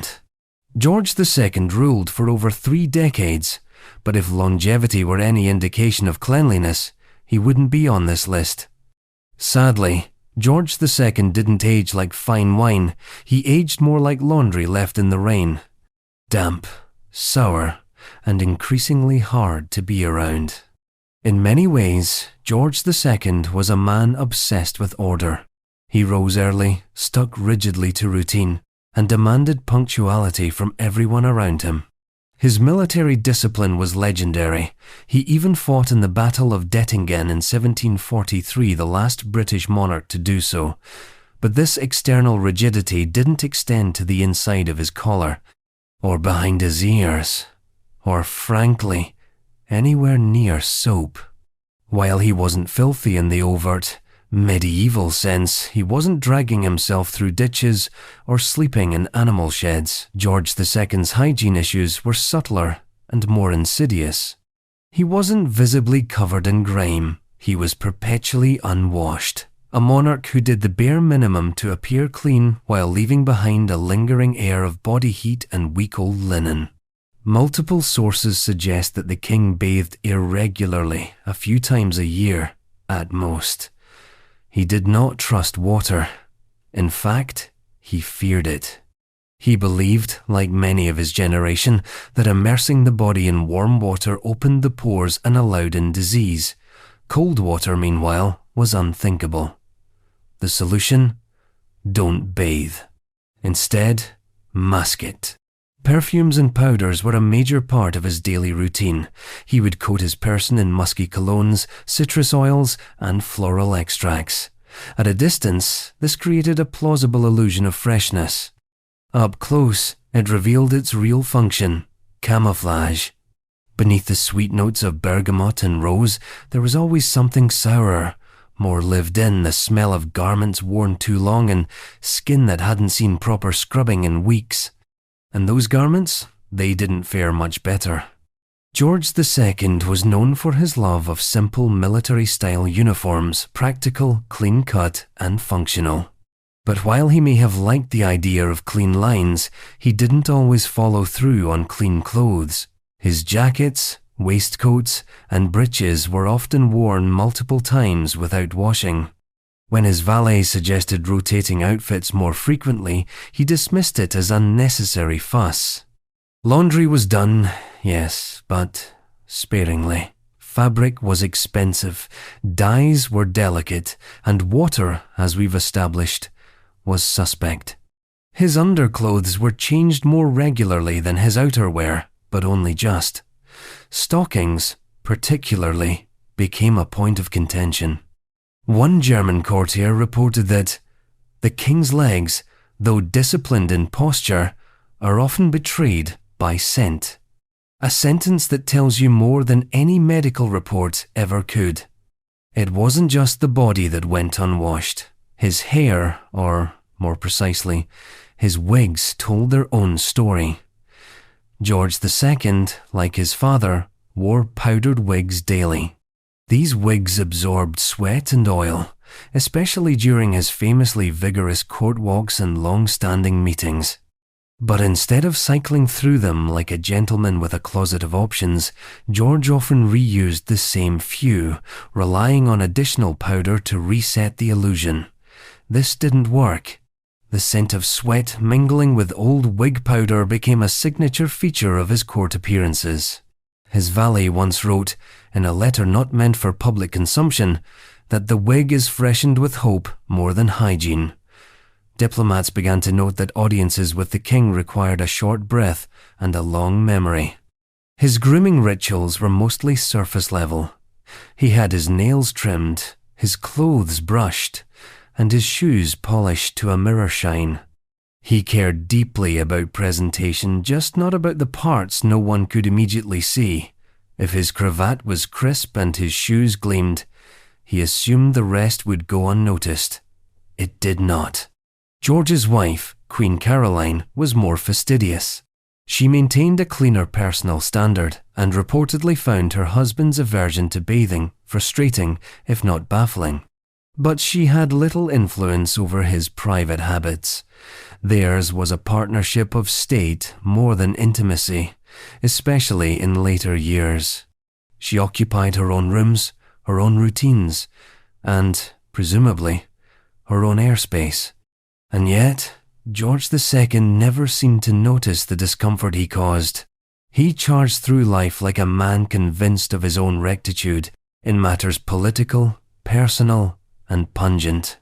His temper was short, his manners brusque, and his tolerance for dissent non-existent. Courtiers didn't dare correct him, and when they did, he shouted, loudly, often in German. So the problem persisted. Day after day, week after week, a monarch in clean boots and unwashed skin. When he died in 1760, suddenly, after what was likely an aortic aneurysm, the physicians who examined him were reportedly startled by what they found beneath the royal garments. Not disease, necessarily, but the sheer persistence of royal neglect. His body had been perfectly groomed on the surface. Underneath, less so. But death, as ever, cleans what kings won't prune. And so the crown passed to George III, a king whose reign would be marked by brilliance, madness, empire, and extended periods where, during his mental episodes, he refused to bathe or change clothes at all. George III. George III, the king who lost America, ruled for 60 years and spent the better part of his later life arguing with invisible people, was, in his youth, regarded as a beacon of stability. Industrious, pious, and morally upright, he appeared to be everything his Hanoverian predecessors weren't. He didn't flaunt mistresses, he didn't gamble away fortunes, he didn't even drink to excess. In many ways, he seemed like the monarch England had been waiting for. But as it turns out, even a model king can be undone by the simple, persistent absence of a bath. George's early reign was remarkably clean in a metaphorical sense. His court was more restrained. His marriage to Queen Charlotte was faithful. His public image was carefully manicured to reflect a domestic, sober man of reason. And for a time, that image aligned fairly well with reality until reality began to erode. The erosion came slowly at first. Whispers of odd behavior, episodes of agitation, strange rambling conversations that began with policy and ended somewhere near theology.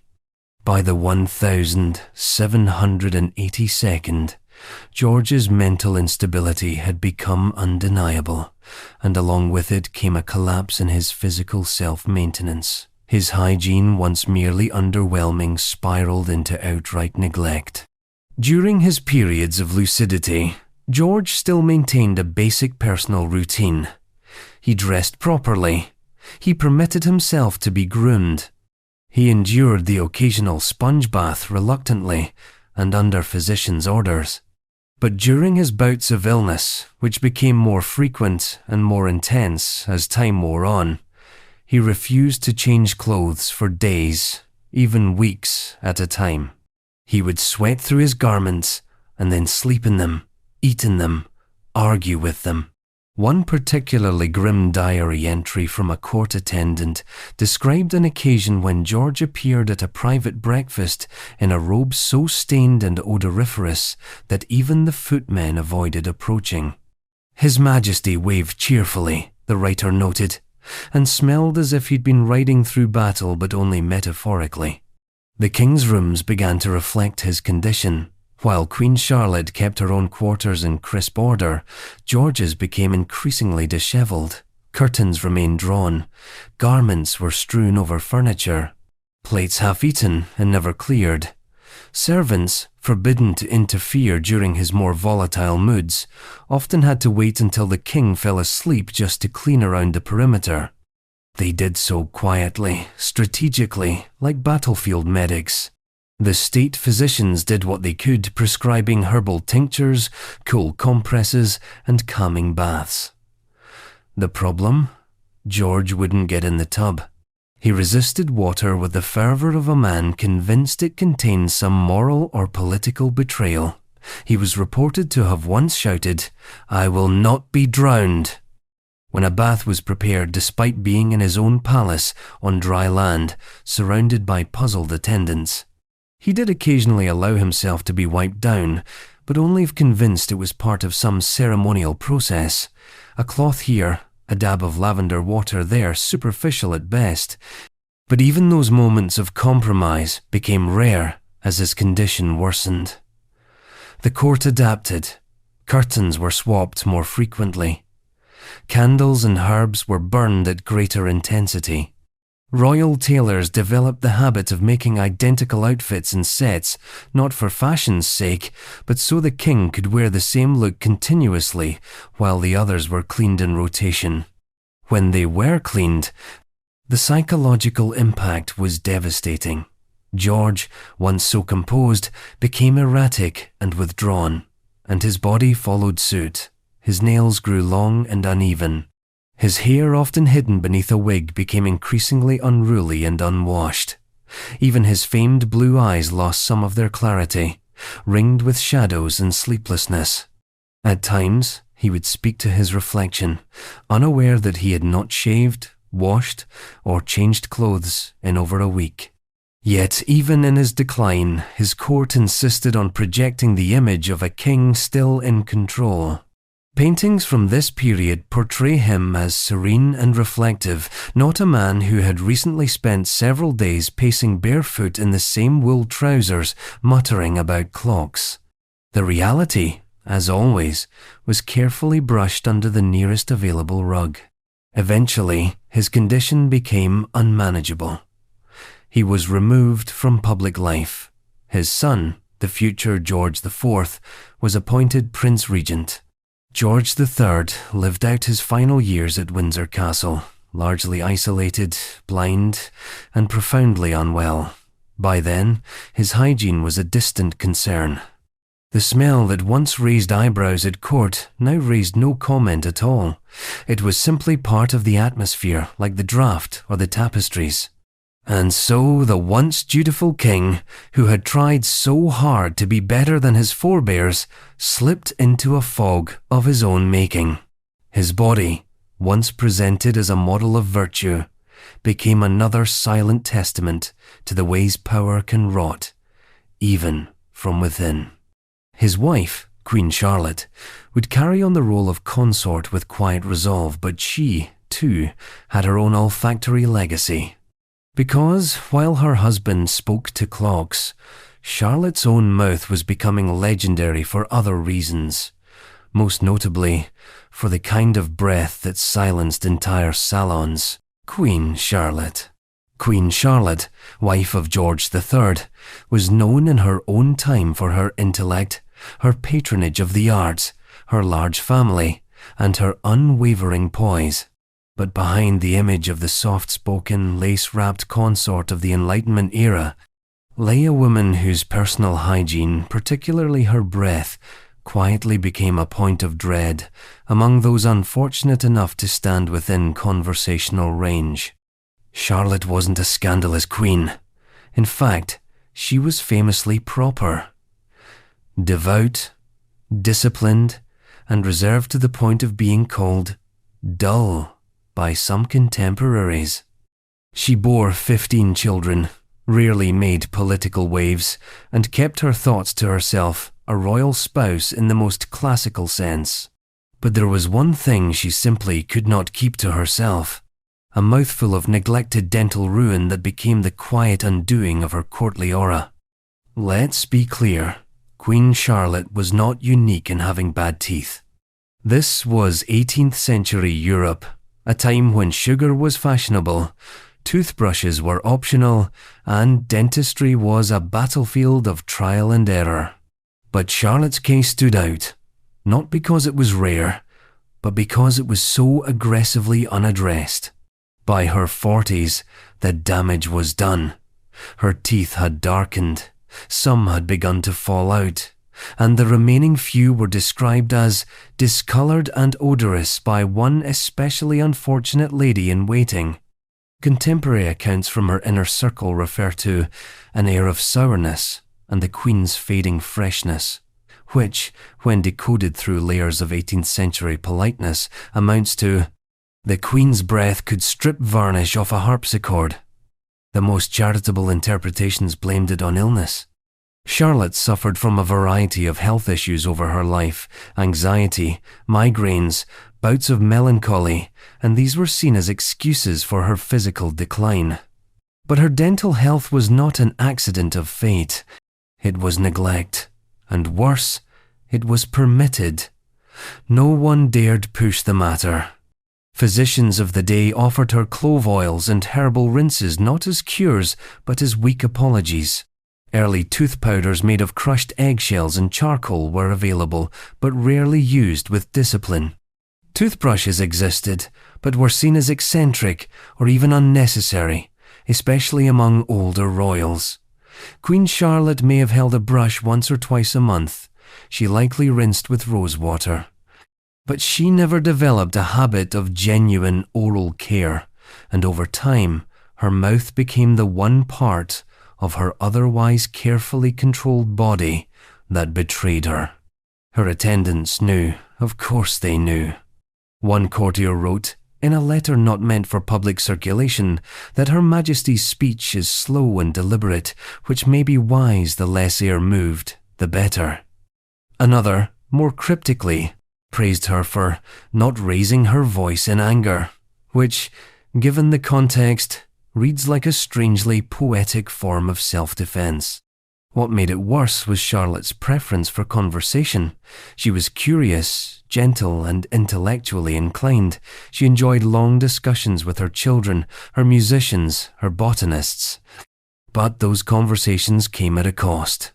Her favourite botanist, Joseph Banks, later confessed that while he admired her mind, he kept a kerchief in his hand during every audience, for seasonal reasons, though it was understood those seasons had less to do with pollen and more to do with proximity. Even her famously large family could not avoid it. Her children, growing up in court, learned early to love their mother from a slight distance. She doted on them, she educated them, she cared for them.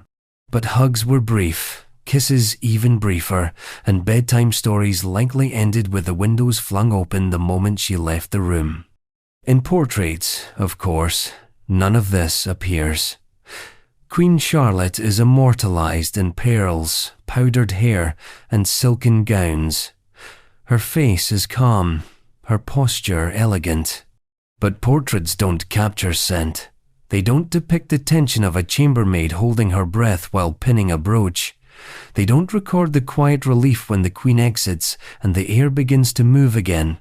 Even George III, suffering in his own way from bouts of madness and poor hygiene, reportedly noticed, "There's a strange irony in a man who would sometimes wear the same outfit for days, noting someone else's unpleasant odour.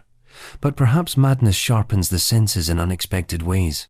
In her later years, Charlotte withdrew more from public life, retreating into a quieter, more domestic role. She became the matriarch of a sprawling royal family, wrote letters, tended her gardens, and watched the world evolve from the confines of her increasingly musty drawing rooms. Her presence remained gentle, her scent not so much. When she died in 1818, the court mourned sincerely. She had been a devoted queen and a deeply loyal wife. But privately, her attendants set about airing out her chambers, scrubbing down the drapes, and, if rumour is to be believed, discreetly burning several of her personal linens. Yet if anyone expected her son, George IV, to learn from her hygienic missteps, they were sorely mistaken. He would not only inherit her crown but her legacy of bodily neglect and amplify it with gluttony, excess, and a scent that could clear a drawing room faster than a bad tax policy. George IV. George IV was the kind of man who could walk into a room dressed like an embroidered chandelier and still smell like he just crawled out of one. He was a king of contradiction, a monarch so obsessed with appearances that he once changed outfits 3 times in a single afternoon, yet who reeked so persistently of sweat, decay, and last night's indulgence that foreign dignitaries often described him in terms better suited to a cellar than a sovereign. Born in 1762, the future king was from the beginning enamored with grandeur. He adored fashion, theatre, and all things extravagant. He single-handedly revived the British taste for French tailors and Venetian silk, championed the architectural fever dream of the Brighton Pavilion, and spent an obscene portion of the royal budget on gilded furniture, custom snuff boxes, and dinnerware that could feed a village but barely served a single man. His outward life was a performance, and the stage was always set for spectacle. But peel back the velvet curtain, and you'd find a man whose physical upkeep couldn't keep pace with his wardrobe.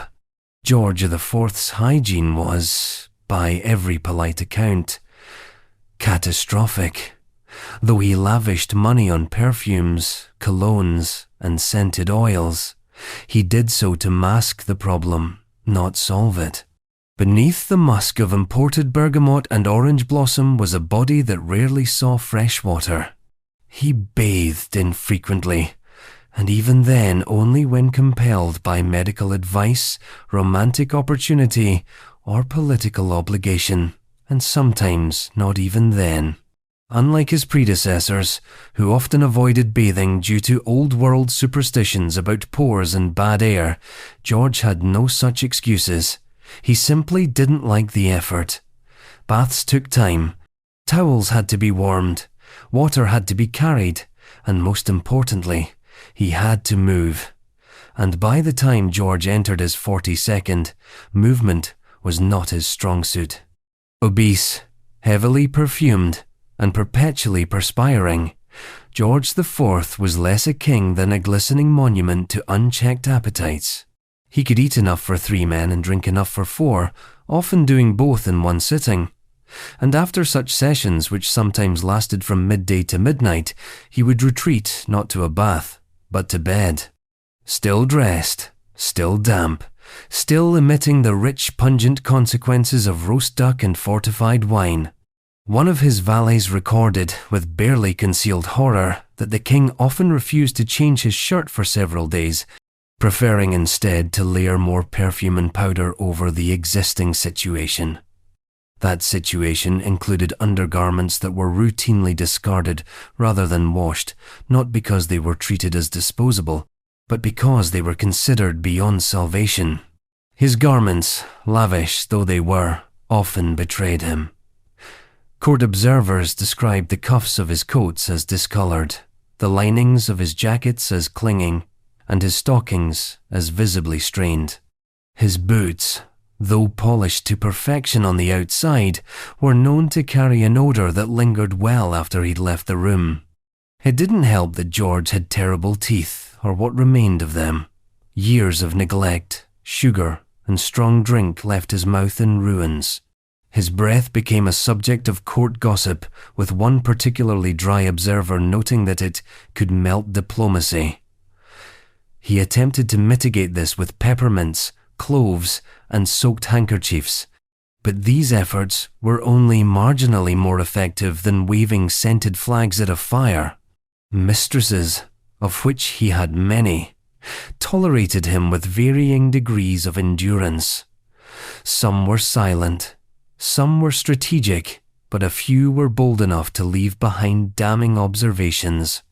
One wrote in a private letter that George was a man of grand appetites and little soap, and another remarked that while his conversation was seductive, it was best enjoyed from at least 3 feet away.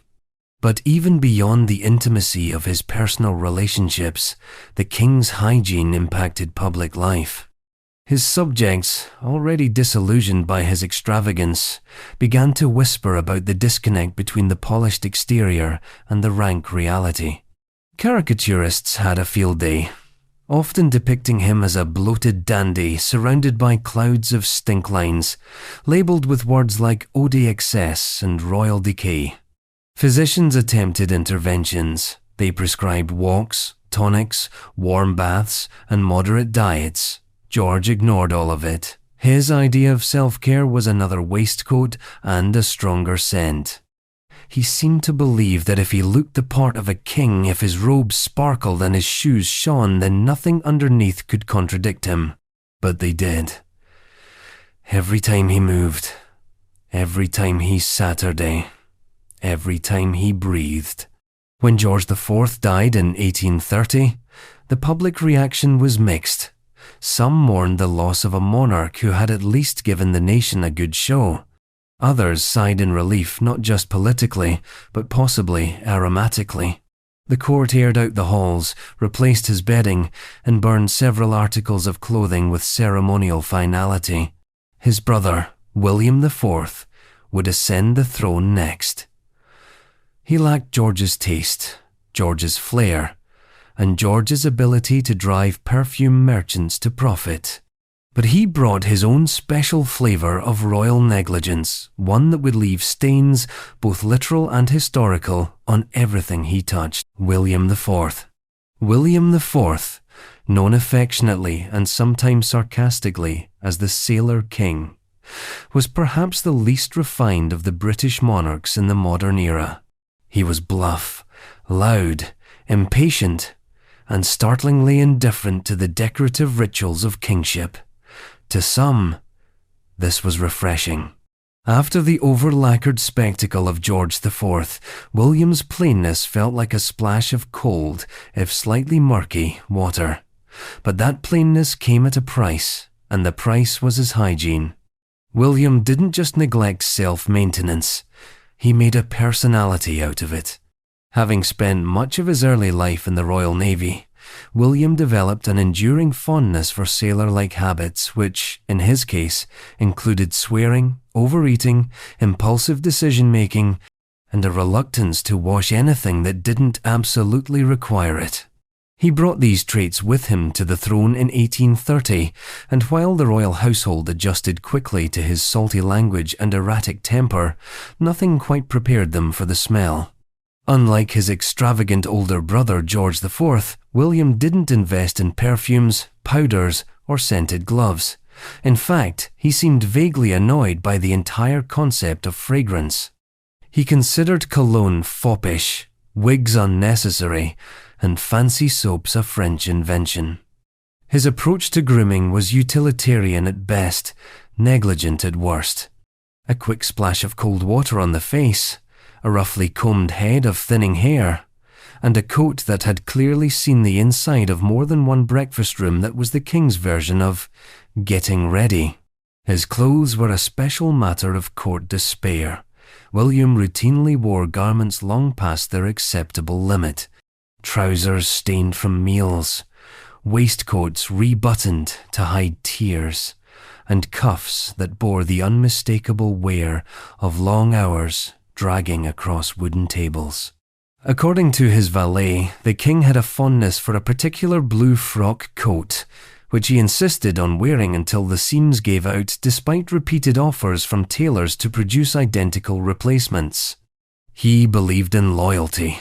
Unfortunately, that loyalty extended to clothing that should have been retired during the Napoleonic Wars. Food didn't help. William was a hearty eater, though not in the fine dining sense. His meals were messy, and his shirts bore witness. He often ate with his hands, especially when enjoying roasted meats or buttered vegetables, and he wasn't shy about licking his fingers or wiping them on the closest available surface, including, at times, his own trousers. Napkins were offered, often ignored. One dinner guest, writing privately to a friend, remarked that sitting next to the king during a meal was like being on a ship where the cook is also the captain. Charming, perhaps, in a rustic way, until you smelled the grease baked into his cuffs. William also had a strange resistance to laundry. He reportedly considered the frequent changing of undergarments a sign of weakness.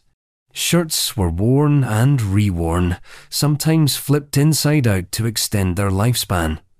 Stockings followed a similar rule, changed only when holes became structurally compromising. His boots, though polished, carried the scent of a man who had once walked miles and never told them they could stop. His hair was rarely washed and often tousled from sleep.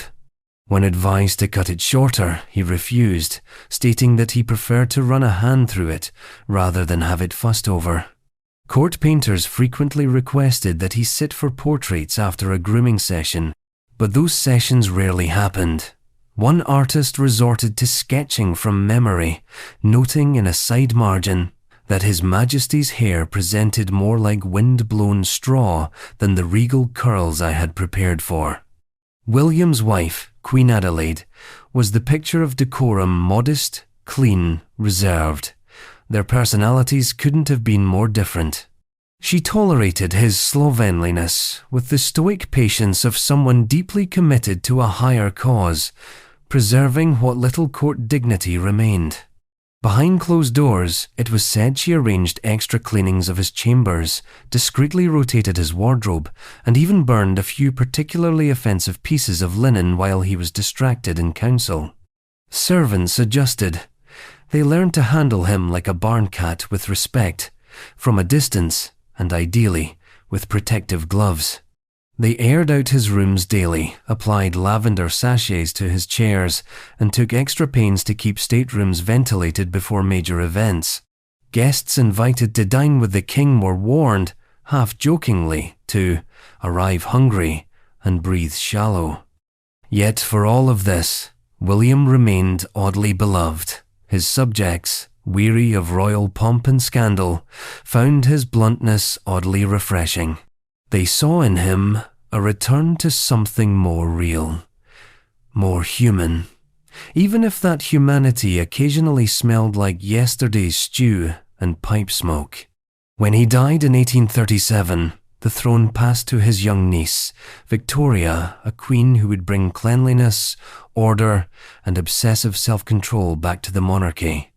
But if you think the Victorian era ushered in a golden age of royal hygiene, you haven't seen what happens when a woman refuses to change her underclothes for weeks because she believes it's unladylike to be naked even in the bath. Queen Victoria was fastidious about rules, but washing, that was still optional. Queen Victoria. Queen Victoria is often imagined in sepia tones, stern eyes, black dress, a face that never cracked a smile unless it absolutely had to. She was the immovable object at the heart of an empire that spanned continents, a woman whose moral rigidity came to define an entire era. But beneath the endless portraits and empire building, there was also the small, neglected matter of her personal hygiene, or, more precisely, her pointed lack of it. To be fair, Victoria wasn't grotesquely dirty. She wasn't wallowing in grime or wearing the same dress for months like some of her predecessors. But she subscribed to a belief, deeply Victorian, deeply stubborn, that regular full-body bathing was not only unnecessary, but somehow indecent. Nudity, even in private, even alone, even in the bath, was unseemly. And so, in a royal twist of logic, the Queen of England, the literal head of an empire, avoided bathing because it made her feel too exposed. She preferred sponge baths, superficial dabs with a damp cloth, often assisted by her ladies-in-waiting. The goal wasn't so much to clean as it was to refresh in the way a wilting bouquet might be spritzed with water and left to look alive. These cleansing routines were conducted with strict modesty. She refused to be seen undressed, even by her attendants. The bath was curtained. The washing was minimal. The result? A queen who looked perfectly put together in photographs, but was, by most olfactory accounts, at best musty. Her underclothes, famously, were rarely changed. Victoria believed that proper women did not fuss about with such things, and she wore her petticoats and corsets well past the point of freshness. There are accounts of her underlayers being aired out rather than washed, perfumed rather than scrubbed, and gently fluffed between wears like heirloom drapes. The Queen's inner garments became a sort of textile archive, retaining the warmth, memory, and, unfortunately, the scent of her royal body. One particularly weary maid confessed in a letter that folding Victoria's unwashed underclothes was like turning the pages of a private diary, one you'd rather not read. Her bedchamber followed suit. Though her palaces were kept immaculate in terms of decoration, her personal space was less rigorously maintained. The room was often stuffy, the drapes drawn tight, the linens perfumed but not freshly laundered as often as the housekeeping staff preferred. She found the rituals of deep cleaning invasive. Her preferences were respected, sometimes out of duty, sometimes out of fear. And then, of course, there was the matter of mourning. After Prince Albert's death in 1861, Victoria plunged into a grief so consuming that it rewired her entire lifestyle. She wore black every day for the rest of her life. She refused to sleep in the royal bed. She limited her public appearances, and critically, her already minimal self-care dropped even further. In mourning, she adopted an almost monastic resistance to comfort, which included comfort derived from warm water, clean sheets, or fresh clothes. It was part of the penance. She was visibly clean. She was presentably clean, but never truly, deeply clean. Her physicians advised her to bathe more regularly. They recommended saltwater soaks, aromatic rinses, and regular linen changes. She dismissed most of these suggestions as frivolous, even immodest. The body, she believed, was best left alone, better to be slightly odorous than indecent. What's more, she simply didn't believe it mattered. She was the Queen. She was the symbol of moral authority. What were a few days of sweat when your shadow stretched across the globe? And so, she endured wrapped in history, draped in black, perfumed just enough to keep the upholstery safe. When she died in 1901, the attendants who prepared her body reportedly encountered a woman not grotesque, not diseased, but unmistakably lived in. Her garments told a long story. Her linens held quiet truths. But the monarchy rolled on, and with it, her husband's legacy, though Albert, long dead by then, had left behind more than a grieving widow. He had also left behind a reputation for being perhaps the cleanest man in the Victorian royal household, which, given the competition, is not saying much. But even Prince Albert, buttoned up, proper, Germanically disciplined, had his own problem. A body odour so persistent that it clung to his clothes, no matter how many buttons he polished. Prince Albert, consort to Queen Victoria, looked like the kind of man who smelled good. His portraits suggest order, cleanliness, and starch. He was the model of Victorian propriety, hair parted with geometric precision, moustache groomed to an architectural degree, waistcoat perfectly aligned with his moral compass. He was the kind of person who colour-coded his thoughts, and yet, by several court accounts, standing too close to him was something of a gamble. The problem wasn't rot or filth or outright slovenliness. Albert was fastidious, painfully so. He kept to a rigorous daily schedule, exercised regularly, and oversaw the education of his children with the severity of a Prussian schoolmaster. His grooming habits were exact. He brushed his teeth, shaved daily, and changed his linen shirts with more frequency than any of his royal in-laws, but he carried with him always a peculiar and unshakable smell. We would call it chronic body odor. The Victorians did not have such language. They simply said that he had a scent about him, or that his presence preceded him. Some more poetic observers noted that he left a room less silently than he entered it, which, while subtle, doesn't leave much room for ambiguity. Albert's body odor was not the result of neglect. It was the result of biology. His sweat, even after bathing, returned quickly, and once it mingled with his starched shirts and woolen coats, it lingered. His attendants tried everything. They adjusted his diet. They suggested vinegar washes, eucalyptus oils, and even imported French colognes, which, to Albert, were not just unnecessary, but slightly immoral. He believed in natural living. The idea of masking one's real scent struck him as weak, even deceptive. This conviction did not extend to those around him. Queen Victoria, for one, noticed. Her diaries, while affectionate, hint at the issue. She once wrote that, "My dear Albert is so industrious and warm," with the word warm underlined.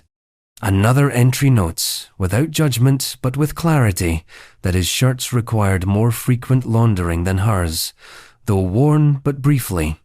Servants confirmed what the Queen politely omitted. Albert's chambers needed additional ventilation. His garments were sent out for washing more often than protocol required. The fabric beneath his arms wore out faster than any other part of his wardrobe.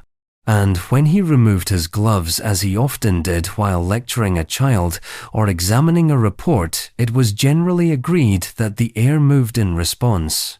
Despite all this, Albert was revered. He was intelligent, hard-working, and deeply committed to public service.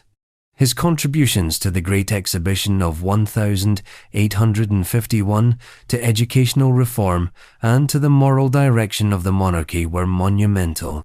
But his scent lingered in the margins of those achievements, a detail never officially recorded, yet frequently remembered. Even in death, his presence clung.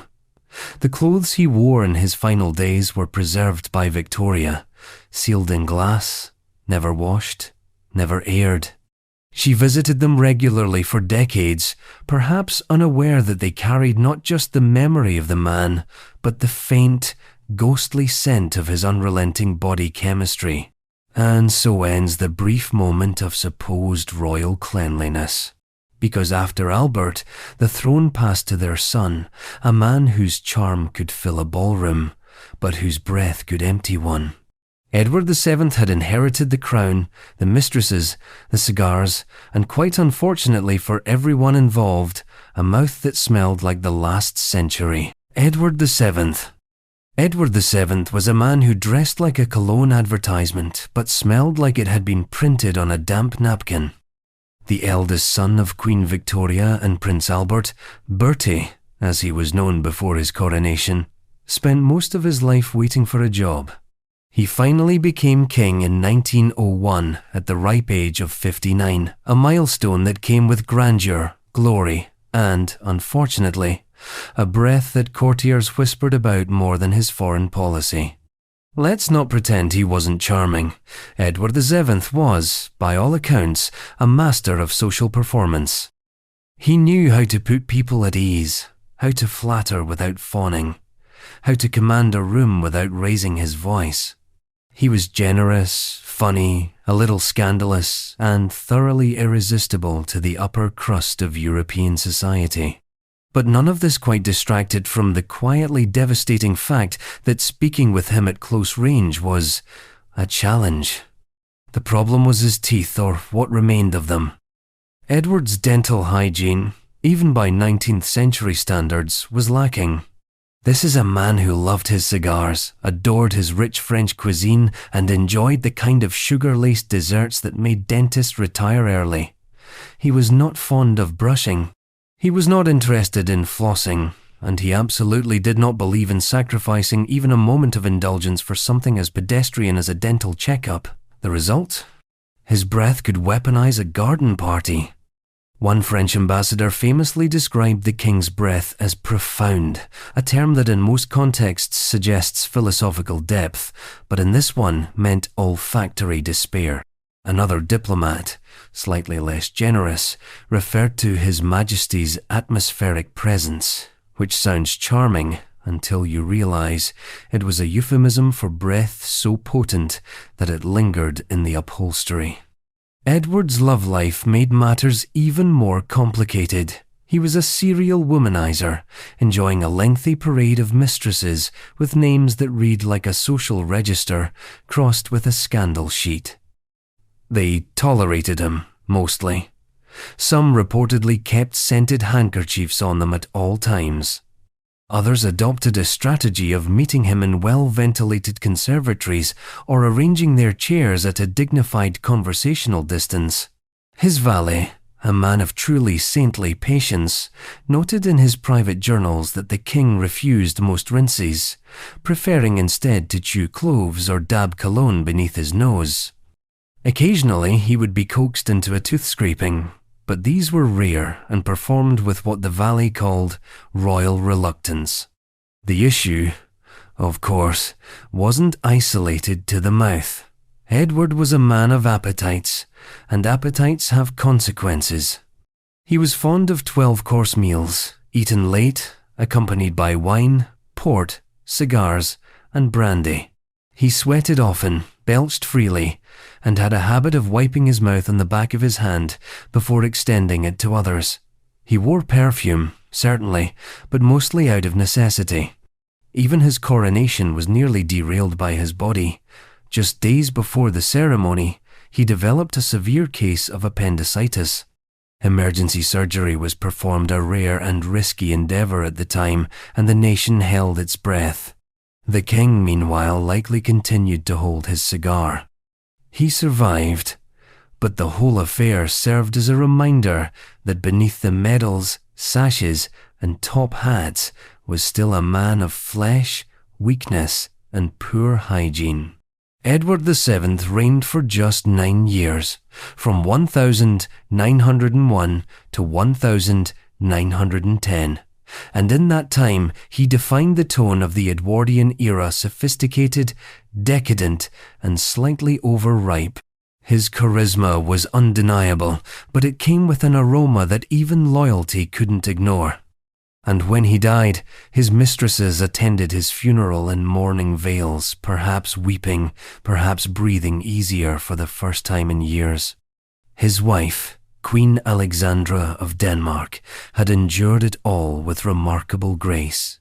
But she too had her secrets, not least among them her own aversion to bathing, rooted in fears of worsening her chronic rheumatism. Together, they were the royal couple who looked like they had walked out of a painting and smelled like they had never left the canvas. Alexandra of Denmark. Queen Alexandra of Denmark, consort to Edward VII, was beauty wrapped in restraint, delicacy wrapped in dignity, and quietly, a queen who managed to cultivate elegance while avoiding baths as if they were acts of betrayal. Alexandra's public image was immaculate.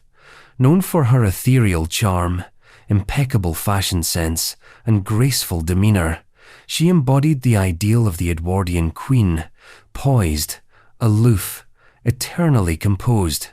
She was the type of royal who never raised her voice, never made a scene, and never, ever allowed her physical frailty to interfere with her duty. But privately, she battled a number of chronic health issues, chief among them a long-standing case of rheumatism that she believed made bathing dangerous. In fairness, bathing during the 19th century was no spa day. It was a complicated operation involving gallons of water, heavy tubs, a team of servants, and, often, a drafty room with inconsistent heat. But Alexandra took her caution to extremes. She avoided full-body immersion almost entirely in her later years. She relied instead on sponge baths, gentle, partial, and performed with privacy.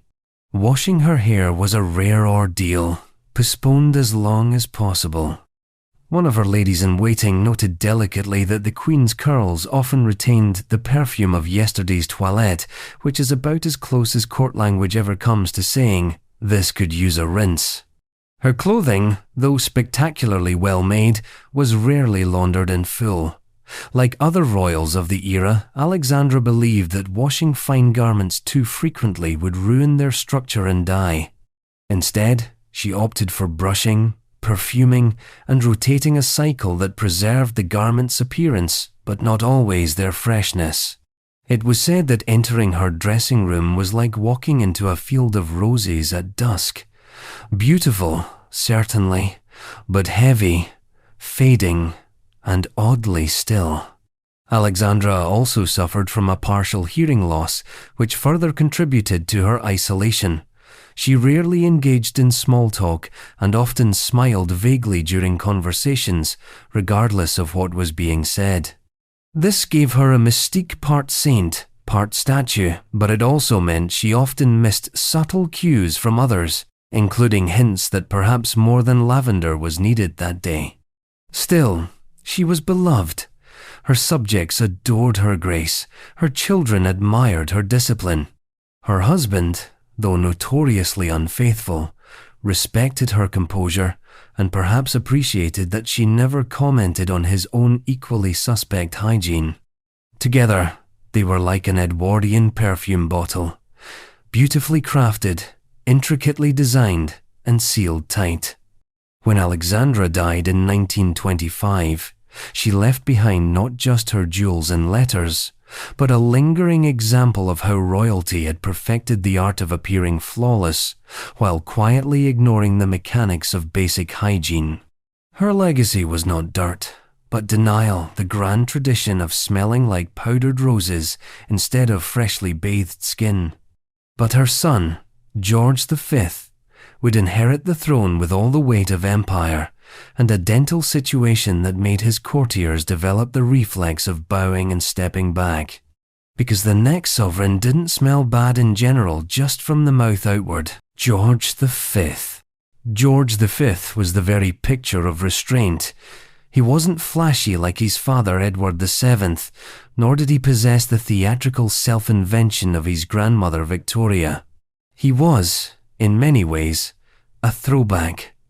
A conservative man who wore the same clothes for decades, preferred plain food, and once said that he only wanted to be remembered as a good man who did his duty. But behind that dutiful mustache was a problem no amount of khaki or court etiquette could hide. George V had famously, chronically, and disturbingly bad breath. To be clear, George V was not filthy. He wasn't a human grease trap like some of his predecessors, and he didn't walk around in food-stained trousers mumbling about tradition. But his oral hygiene or lack thereof was quietly notorious throughout his reign. The issue was so persistent and so widely acknowledged among those who had to deal with him up close that it became a kind of private horror for his staff and foreign dignitaries alike. His breath wasn't mildly unpleasant. It was unforgettable. The cause? Decades of dental neglect. George V came from a generation that regarded dentistry as optional at best and emasculating at worst. Toothbrushing was not a firmly established daily routine for most Victorians, and the habit didn't really catch on with George, even as he ascended to the throne. Combine this with his love of cigars, which he smoked constantly, sometimes more than a dozen a day, and you get a king whose mouth had the bouquet of a burnt library left out in the rain. One of his private secretaries reportedly referred to His Majesty's breath as punishing. Another wrote that audiences with the king are brief, not out of protocol, but out of necessity. American President Woodrow Wilson, after a state meeting with George during the post-World War I peace conferences, was said to have declined a second audience. The official reason was scheduling. The unofficial reason was that his aides had quietly warned him not to go in without a strong stomach. The odd thing was that George V himself was clean in every other regard. He took great pride in military grooming. His uniforms were always pressed, his boots polished, and his posture flawless. He loved naval order and ran the royal household like a battleship. But oral hygiene never made it into the schedule. His daily routine included shaving, dressing, and inspecting everything from correspondence to kennel dogs, but not by all accounts rinsing or brushing.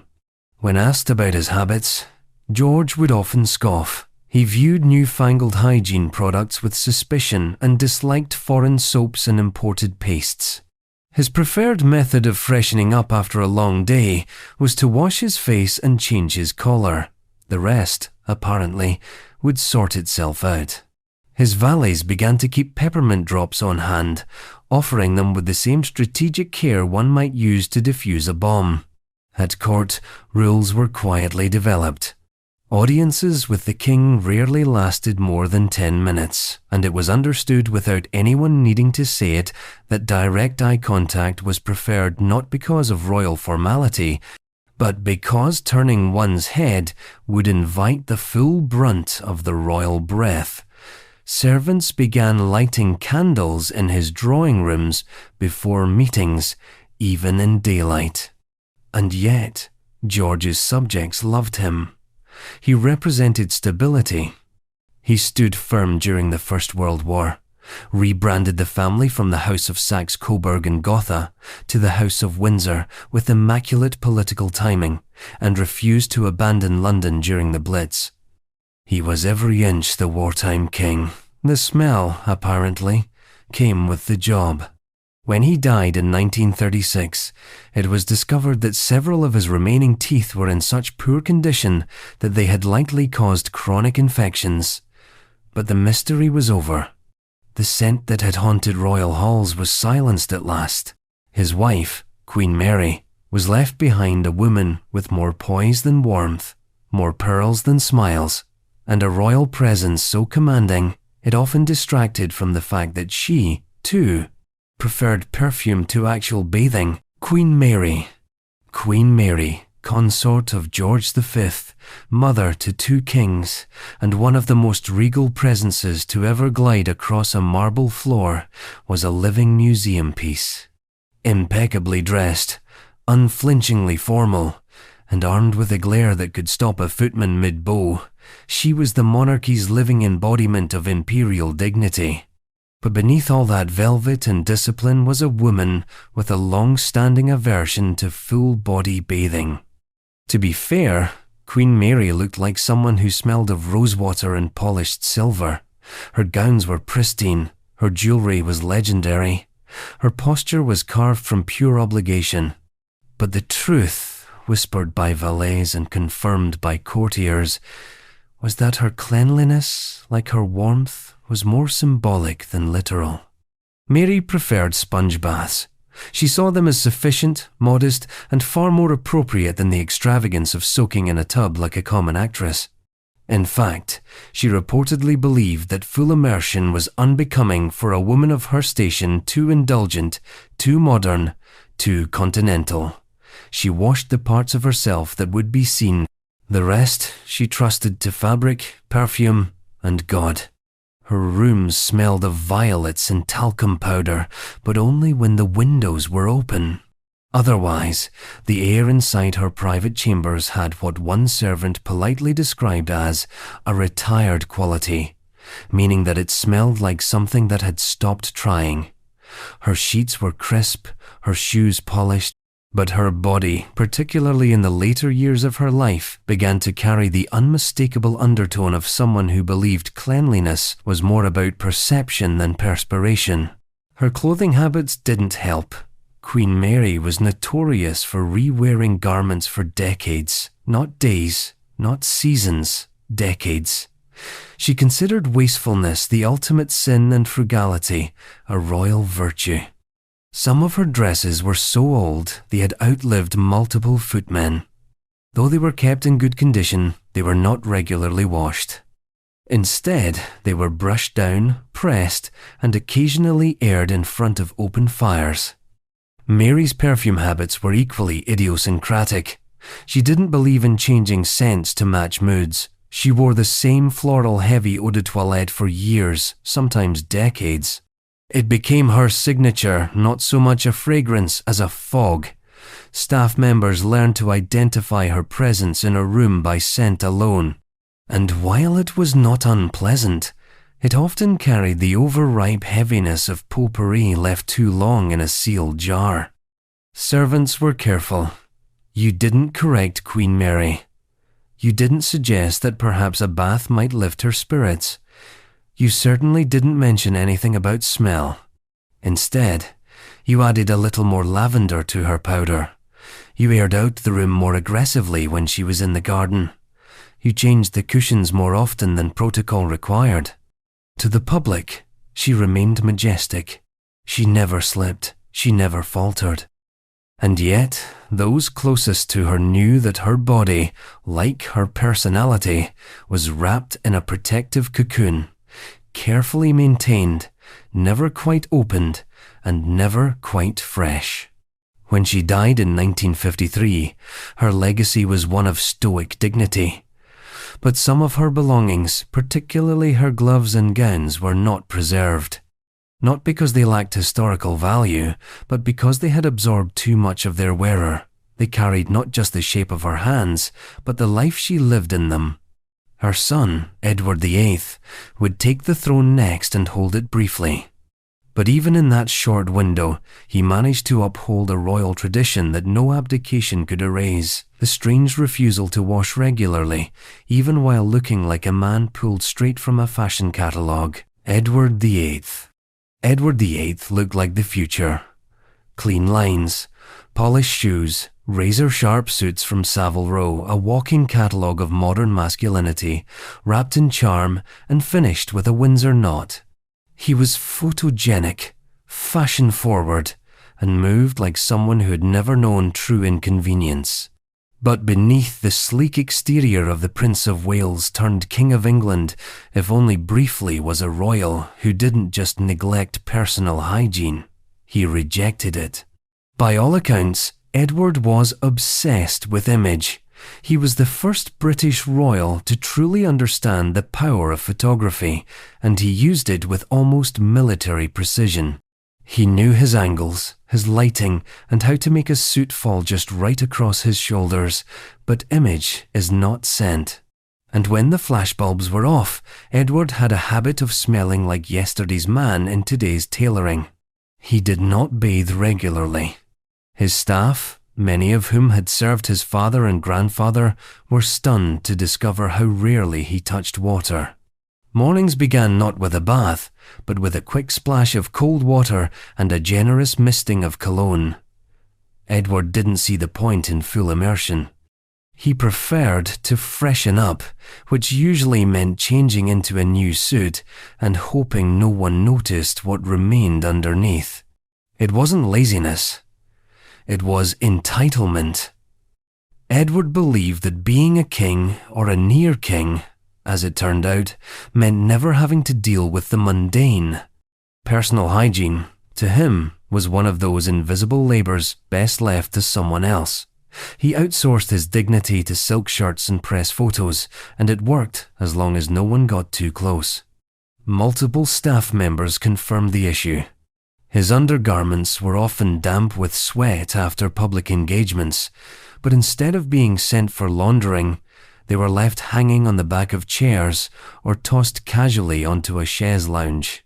The smell that developed was not aggressive, not the barnyard musk of earlier monarchs, but stale, faintly sour, the scent of someone who had mastered the art of dressing over a problem. Edward also had a fondness for smoking both cigarettes and cigars, and he smoked constantly. This, combined with his reluctance to brush his teeth more than occasionally, led to chronic bad breath. Lady-in-Waiting memoirs describe meetings in which Edward leaned close to speak and left behind a conversational fog that made even hardened courtiers blink. One diplomat referred to him with remarkable subtlety as a man of elegance who nevertheless leaves a strong impression.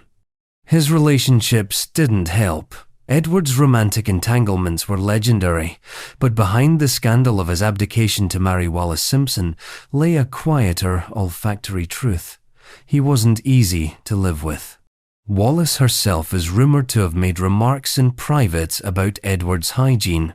She reportedly insisted on separate dressing rooms and encouraged him to change clothes more often than he would have on his own. Whether it worked is unclear, but the fact that effort was needed speaks volumes. Edward's clothes, though meticulously tailored, were not cleaned as often as they should have been. His suits were brushed, not washed. His shoes were polished, but rarely aired. His socks, rotated less frequently than advisable, carried the low, enduring scent of long walks and short standards. His brief reign spared many the proximity. But for those who worked behind the scenes, valets, dressers, drivers, the experience was uniquely frustrating. They served a man who looked like a model and smelled like someone impersonating one. When Edward abdicated in 1936, the British public mourned the fairy tale image. What they didn't know, what they never smelled, was that the fantasy had always been built on fabric and distance. He spent the rest of his life in exile, giving interviews, attending parties, and continuing his lifelong commitment to dressing impeccably and bathing selectively. And Wallace? She maintained the appearance of glamour, but there were always murmurs, whispers that behind the couture and jewels was a woman battling more than just royal scorn. She had a secret too, or rather, a scent. One that betrayed the same charming neglect Edward had brought with him, this time with lipstick and pearls. Wallace Simpson. Wallace Simpson was known for her wit, her fashion, and her uncanny ability to cause international crises over cocktails. She was sharp-tongued, sharply dressed, and often treated as the villain of the abdication drama. But she didn't just make waves, she made impressions, lasting ones, especially nasal. To the world, Wallace was the image of elegance. Her clothes were perfect, her voice crisp, and her figure maintained with near-military discipline. But behind the silk scarves and Cartier brooches was a woman who, according to several of her closest acquaintances, had a persistent problem with oral hygiene that made intimate conversations something of a gamble. Her teeth, it seems, were the root of the issue. Wallace came from modest beginnings, and her early access to proper dental care was limited. As she rose in society, she acquired the gowns, the etiquette, and the jewels, but the damage was already done. Her breath, according to friends, was difficult to ignore, not every day, not every moment, but often enough to be noticed and mentioned, quietly, frequently. Servants referred to her scent obliquely. "Madam prefers mints," one maid wrote in a journal. Another described her as fragrant until spoken to. It was said that she applied perfume directly to her neck before every social function, but never visited a dentist more than once every few years. She brushed, she powdered, she sprayed, but the breath remained. Like Edward, she relied heavily on appearance. She understood better than most the power of optics that looking clean could sometimes distract from being clean. Her wardrobe was legendary. Her parties were immaculate. But the closer one got, the more the illusion cracked. Several letters from guests at her French villa mentioned the experience of dining with the Duchess of Windsor as charming but airless. It didn't help that she shared Edward's aversion to daily bathing, not because of laziness, but because of vanity. Wallace believed frequent bathing dried out the skin and aged a woman prematurely. She once reportedly told a friend that a lady should always smell of perfume, never soap. The perfume, however, had a hard job. Her dressing room was a battleground of scents: lavender, rose, amber, and something vaguely chemical all layered over a body that hadn't been scrubbed properly in days. Her gowns were spritzed, not washed. Her shoes rarely rotated. Her gloves worn until their stitching began to absorb what the skin beneath had not released. Still, Wallace maintained control over her image. She posed, she smiled, she danced. People remembered the diamonds and the sharp wit, but they also remembered that she rarely leaned in close. And when she did, they leaned back. She and Edward lived out their lives in exile, bound together by scandal, vanity, and just enough distance from England and each other to make the whole thing bearable. They were beautiful, brittle, and faintly sour. A couple that looked like a perfume ad and smelled like it had gone off. After Wallace came George VI, Edward's quieter, steadier brother, a man who carried the weight of monarchy on trembling shoulders, and who bore his own strange dental legacy. His breath didn't charm. It didn't seduce. It just filled the room. Because cleanliness may have returned to the throne, but mouthwash still hadn't. George VI. George VI was not meant to be king. He was the shy, stammering second son, the one who walked 2 steps behind, who hated public speaking, who preferred quiet rooms to royal processions. But when his brother, Edward VIII, abdicated the throne for love and, as we've established, poor hygiene, George was thrust into history with all the ceremony of a man being handed a live grenade. He rose to the occasion with dignity, grit, and a quiet sense of duty. He became a wartime icon, a symbol of stability. But none of that changed the fact that his breath could empty a room faster than an air raid siren. George VI was a deeply nervous man. Painfully self-conscious, introverted, and emotionally wound like a violin string, he struggled under the weight of kingship from day one. And as anyone who has ever chewed a fingernail during a stressful week knows, chronic anxiety and dental health are not friends. George ground his teeth. He clenched his jaw. He suffered from ulcers, stomach troubles, and frequent indigestion, all of which added layers of scent to a breath that was already under siege from a lifetime of dental neglect. By the time he became king in 1936, George's teeth were in open revolt. Decades of inconsistent care, combined with the royal family's generational indifference to brushing, had left his mouth in a state one courtier tactfully described as unfortunate. A more blunt foreign diplomat simply called him a kind man, poorly perfumed at the mouth. This wasn't just a case of bad breath. It was chronic, the kind that made conversation a tactical event. Attendees of private meetings learned to sit at oblique angles. Ministers developed the habit of pausing mid-sentence, not out of deference, but to strategically inhale away from the royal line of fire. His speeches, heard over the radio, were moving and noble. In person, they were something else entirely. There were attempts to manage it. Doctors recommended dietary changes. Staff urged him toward more frequent cleanings. He complied sometimes. But his natural modesty, combined with his embarrassment over his stammer and public image, made any discussion of his dental situation excruciating.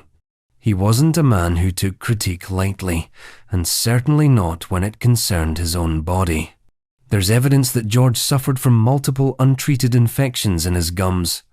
He also had several missing or damaged teeth that were either not replaced or poorly fitted with early dentures. And, like his father and brother before him, he smoked constantly. Chain smoking was his nervous tick, and during the height of World War II, he was rarely seen without a cigarette in hand. All of this conspired to turn his breath into a kind of royal security hazard. Yet his personal cleanliness was otherwise respectable. Unlike his predecessors, George VI believed in bathing. He dressed neatly, if conservatively. He wore cologne sparingly, and always the same brand. He kept his fingernails clean, his shoes polished, his uniforms pressed. But none of this helped with the breath, which persisted like a ghost at every gathering. Queen Elizabeth, the Queen Mother, handled it with her usual stoicism. She adored him not for his smell, obviously, but for his heart. Her own sharp sense of humor allowed her to joke about it privately, but never cruelly. She simply accepted that part of being married to the king was mastering the art of exhaling slowly while nodding in support. George VI's reign was defined by duty. He didn't enjoy the spotlight, but he stood in it anyway. Through bombings, broadcasts, and post-war rebuilding, he remained a figure of unshowy courage. His people respected him. His advisors admired him. His dentist, one assumes, had regular nightmares. He died in 1952, leaving behind a daughter who would define the monarchy for the next 70 years and, more immediately, a chamber in Windsor Castle that reportedly required deep airing out. But before Queen Elizabeth II stepped fully into power, there was one more figure of scandal and smoke still lingering in the royal narrative. George VI's younger daughter, Princess Margaret, had inherited the family's charm, style, and sense of spectacle, along with a breath that could ruin a martini. Princess Margaret was the royal family's most glamorous liability. She was beautiful, witty, impeccably dressed, and almost allergic to moderation. In a family of stiff upper lips and tepid handshakes, she was a hurricane in diamonds and cigarette smoke. But behind the laughter and luxury, the parties, the lovers, the photo ops, there was a less publicized truth. Margaret's hygiene, particularly her oral hygiene, was a consistent source of quiet panic for those within inhaling range. Margaret smoked a lot. Starting in her teens and continuing into her later life, she chain-smoked like it was a constitutional right. Cigarettes weren't just a habit, they were an accessory. A statement. She wielded her long-stemmed holders with theatrical flair, like a Hollywood femme fatale who had misplaced her moral compass in a clutch purse. But where there's smoke, there's, well, breath. And Margaret's, by many accounts, was a blend of nicotine, gin, and defiance. Friends were too polite to mention it to her face, but court staff, hairdressers, and unfortunate florists who got too close with corsage options were less shielded. Her morning routine rarely included brushing her teeth with any rigor, and dental checkups were often skipped either out of royal inertia or a hangover-induced inability to sit upright in a chair that reclined. Over the years, the toll added up. Her teeth yellowed, some decayed. Her breath became a kind of royal rumour, whispered about in Mayfair salons and on the fringes of Buckingham Palace corridors. She masked it, of course, with perfume, with breath mints, with the occasional brandy, but nothing truly worked. She was, as one former aide put it, the sort of woman you adored from across the room and avoided when she leaned in for a whisper. Her hygiene habits overall weren't catastrophic. She bathed, she loved long soaks. In fact, she kept her hair styled, her clothes pristine. But she had a tendency to rewear things without airing them out, particularly after nights spent drinking and dancing. Her dressing rooms were often filled with perfume and hairspray, a haze of artificial scent layered over something a little more lived in. And her lifestyle certainly didn't help. Late nights, endless cocktails, cigarettes, strong coffee, and very little sleep. It was a recipe for both glamour and gradual decay. The press loved her, but they were kept at a distance. The people who worked with her, however, learned to read the signs. If she entered the room with lipstick perfect, but no gum in hand, it was time to step back. Margaret's decline in later years made matters worse. Health issues mounted. Dental care became less frequent. Her breath, which had once been something people politely ignored, became something they actively tried to escape. One journalist who met her at a late-career charity event described the experience as memorable, if slightly suffocating. Still, she never lost her charisma. People forgave a lot when it came to Margaret. She was bold, funny, and had the rare ability to say the outrageous thing that everyone else was thinking. But in the end, even charisma couldn't mask everything. The royal aura remained. The breath lingered. And then, of course, there was her cousin Edward, Duke of Kent. Less famous, less photographed, but still fully committed to the Windsor tradition of dressing well, waving politely, and smelling, if not exactly bad, then stubbornly unchanged even in a modern world filled with showers, sprays, and every reason to know better. Edward, Duke of Kent. Edward, Duke of Kent, has spent most of his life just outside the spotlight, a familiar silhouette at royal events, always a few rows back from the action. He's the cousin who stood behind the Queen during Trooping the Colour, the stately gentleman who shows up in documentaries with impeccable posture and a faintly confused smile. He was born in 1935, which means he's seen the royal family at its most polished, most dysfunctional, and most fragrant, or, in his case, least. Because for all his medals and formality, the Duke of Kent has, for decades, carried with him a quiet but persistent reputation for odour. Not the dramatic, medieval kind of royal smell. Not a Henry VIII-style stench of wounds and decay. No, Edward's is subtler. It's the scent of someone who never quite got along with soap. A man whose suits are immaculate, whose hair is neatly combed, and whose presence can still make an entire reception hall smell like an unventilated antique shop. It's important to understand that Edward is not a slob. He is, in fact, one of the most dutiful working royals of his generation. He's represented the crown at hundreds of engagements, from military ceremonies to obscure museum openings. He's not flashy, he's not scandalous, he's consistent.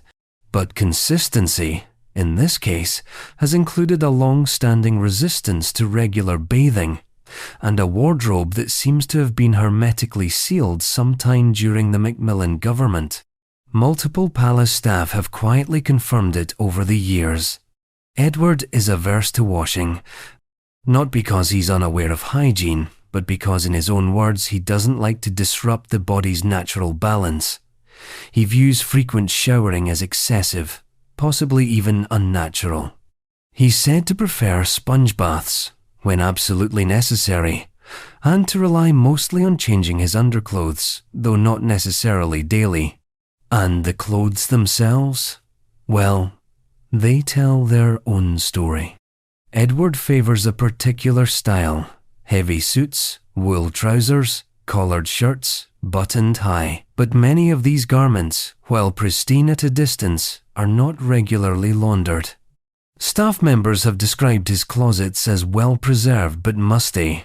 His coats, especially those used for royal engagements, are reportedly worn many times before being dry-cleaned and stored with minimal airing. One valet noted that his overcoat smelled like the inside of a London club that hadn't opened since 1952. He is also fond of cologne, but in a way that suggests he sees it as a replacement, not an enhancement.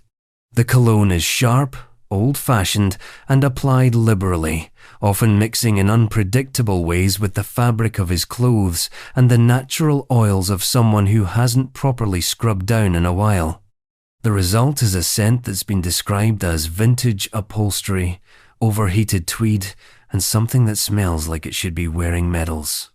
The problem is rarely discussed directly. He is, after all, royalty. And royalty, even the slightly musty variety, is treated with deference. At formal events, guests have learned to speak with him respectfully, from a slight angle. Photographers position him thoughtfully. Assistants open windows preemptively. Courtiers deploy discreet sachets of lavender in the corners of his changing rooms. Everyone smiles. Everyone nods. No one brings up the obvious. It's not that he doesn't care about appearances. He absolutely does. His medals are always perfectly aligned. His shoes are polished.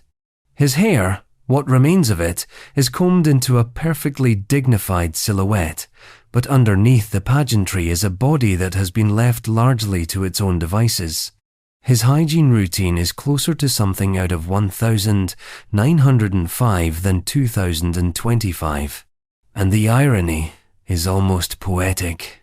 Edward, Duke of Kent, has spent his life standing beside modern monarchs, representing a progressive nation, honouring change, all while carrying with him the olfactory echo of a time when bathing was optional and wool was eternal.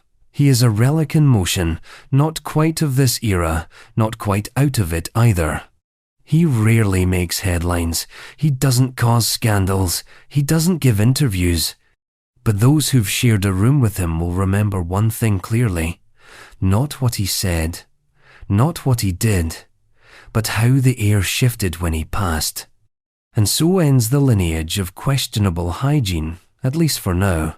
The modern royals, raised on photo ops and paparazzi, have traded royal musk for luxury skincare. They bathe, they moisturize, they exfoliate, but they do so standing on a long, unwashed legacy. One that stretches back through woolen trousers and unbrushed teeth, through powdered wigs and chamber pots, through kings who smelled like kitchens and queens who feared the bath.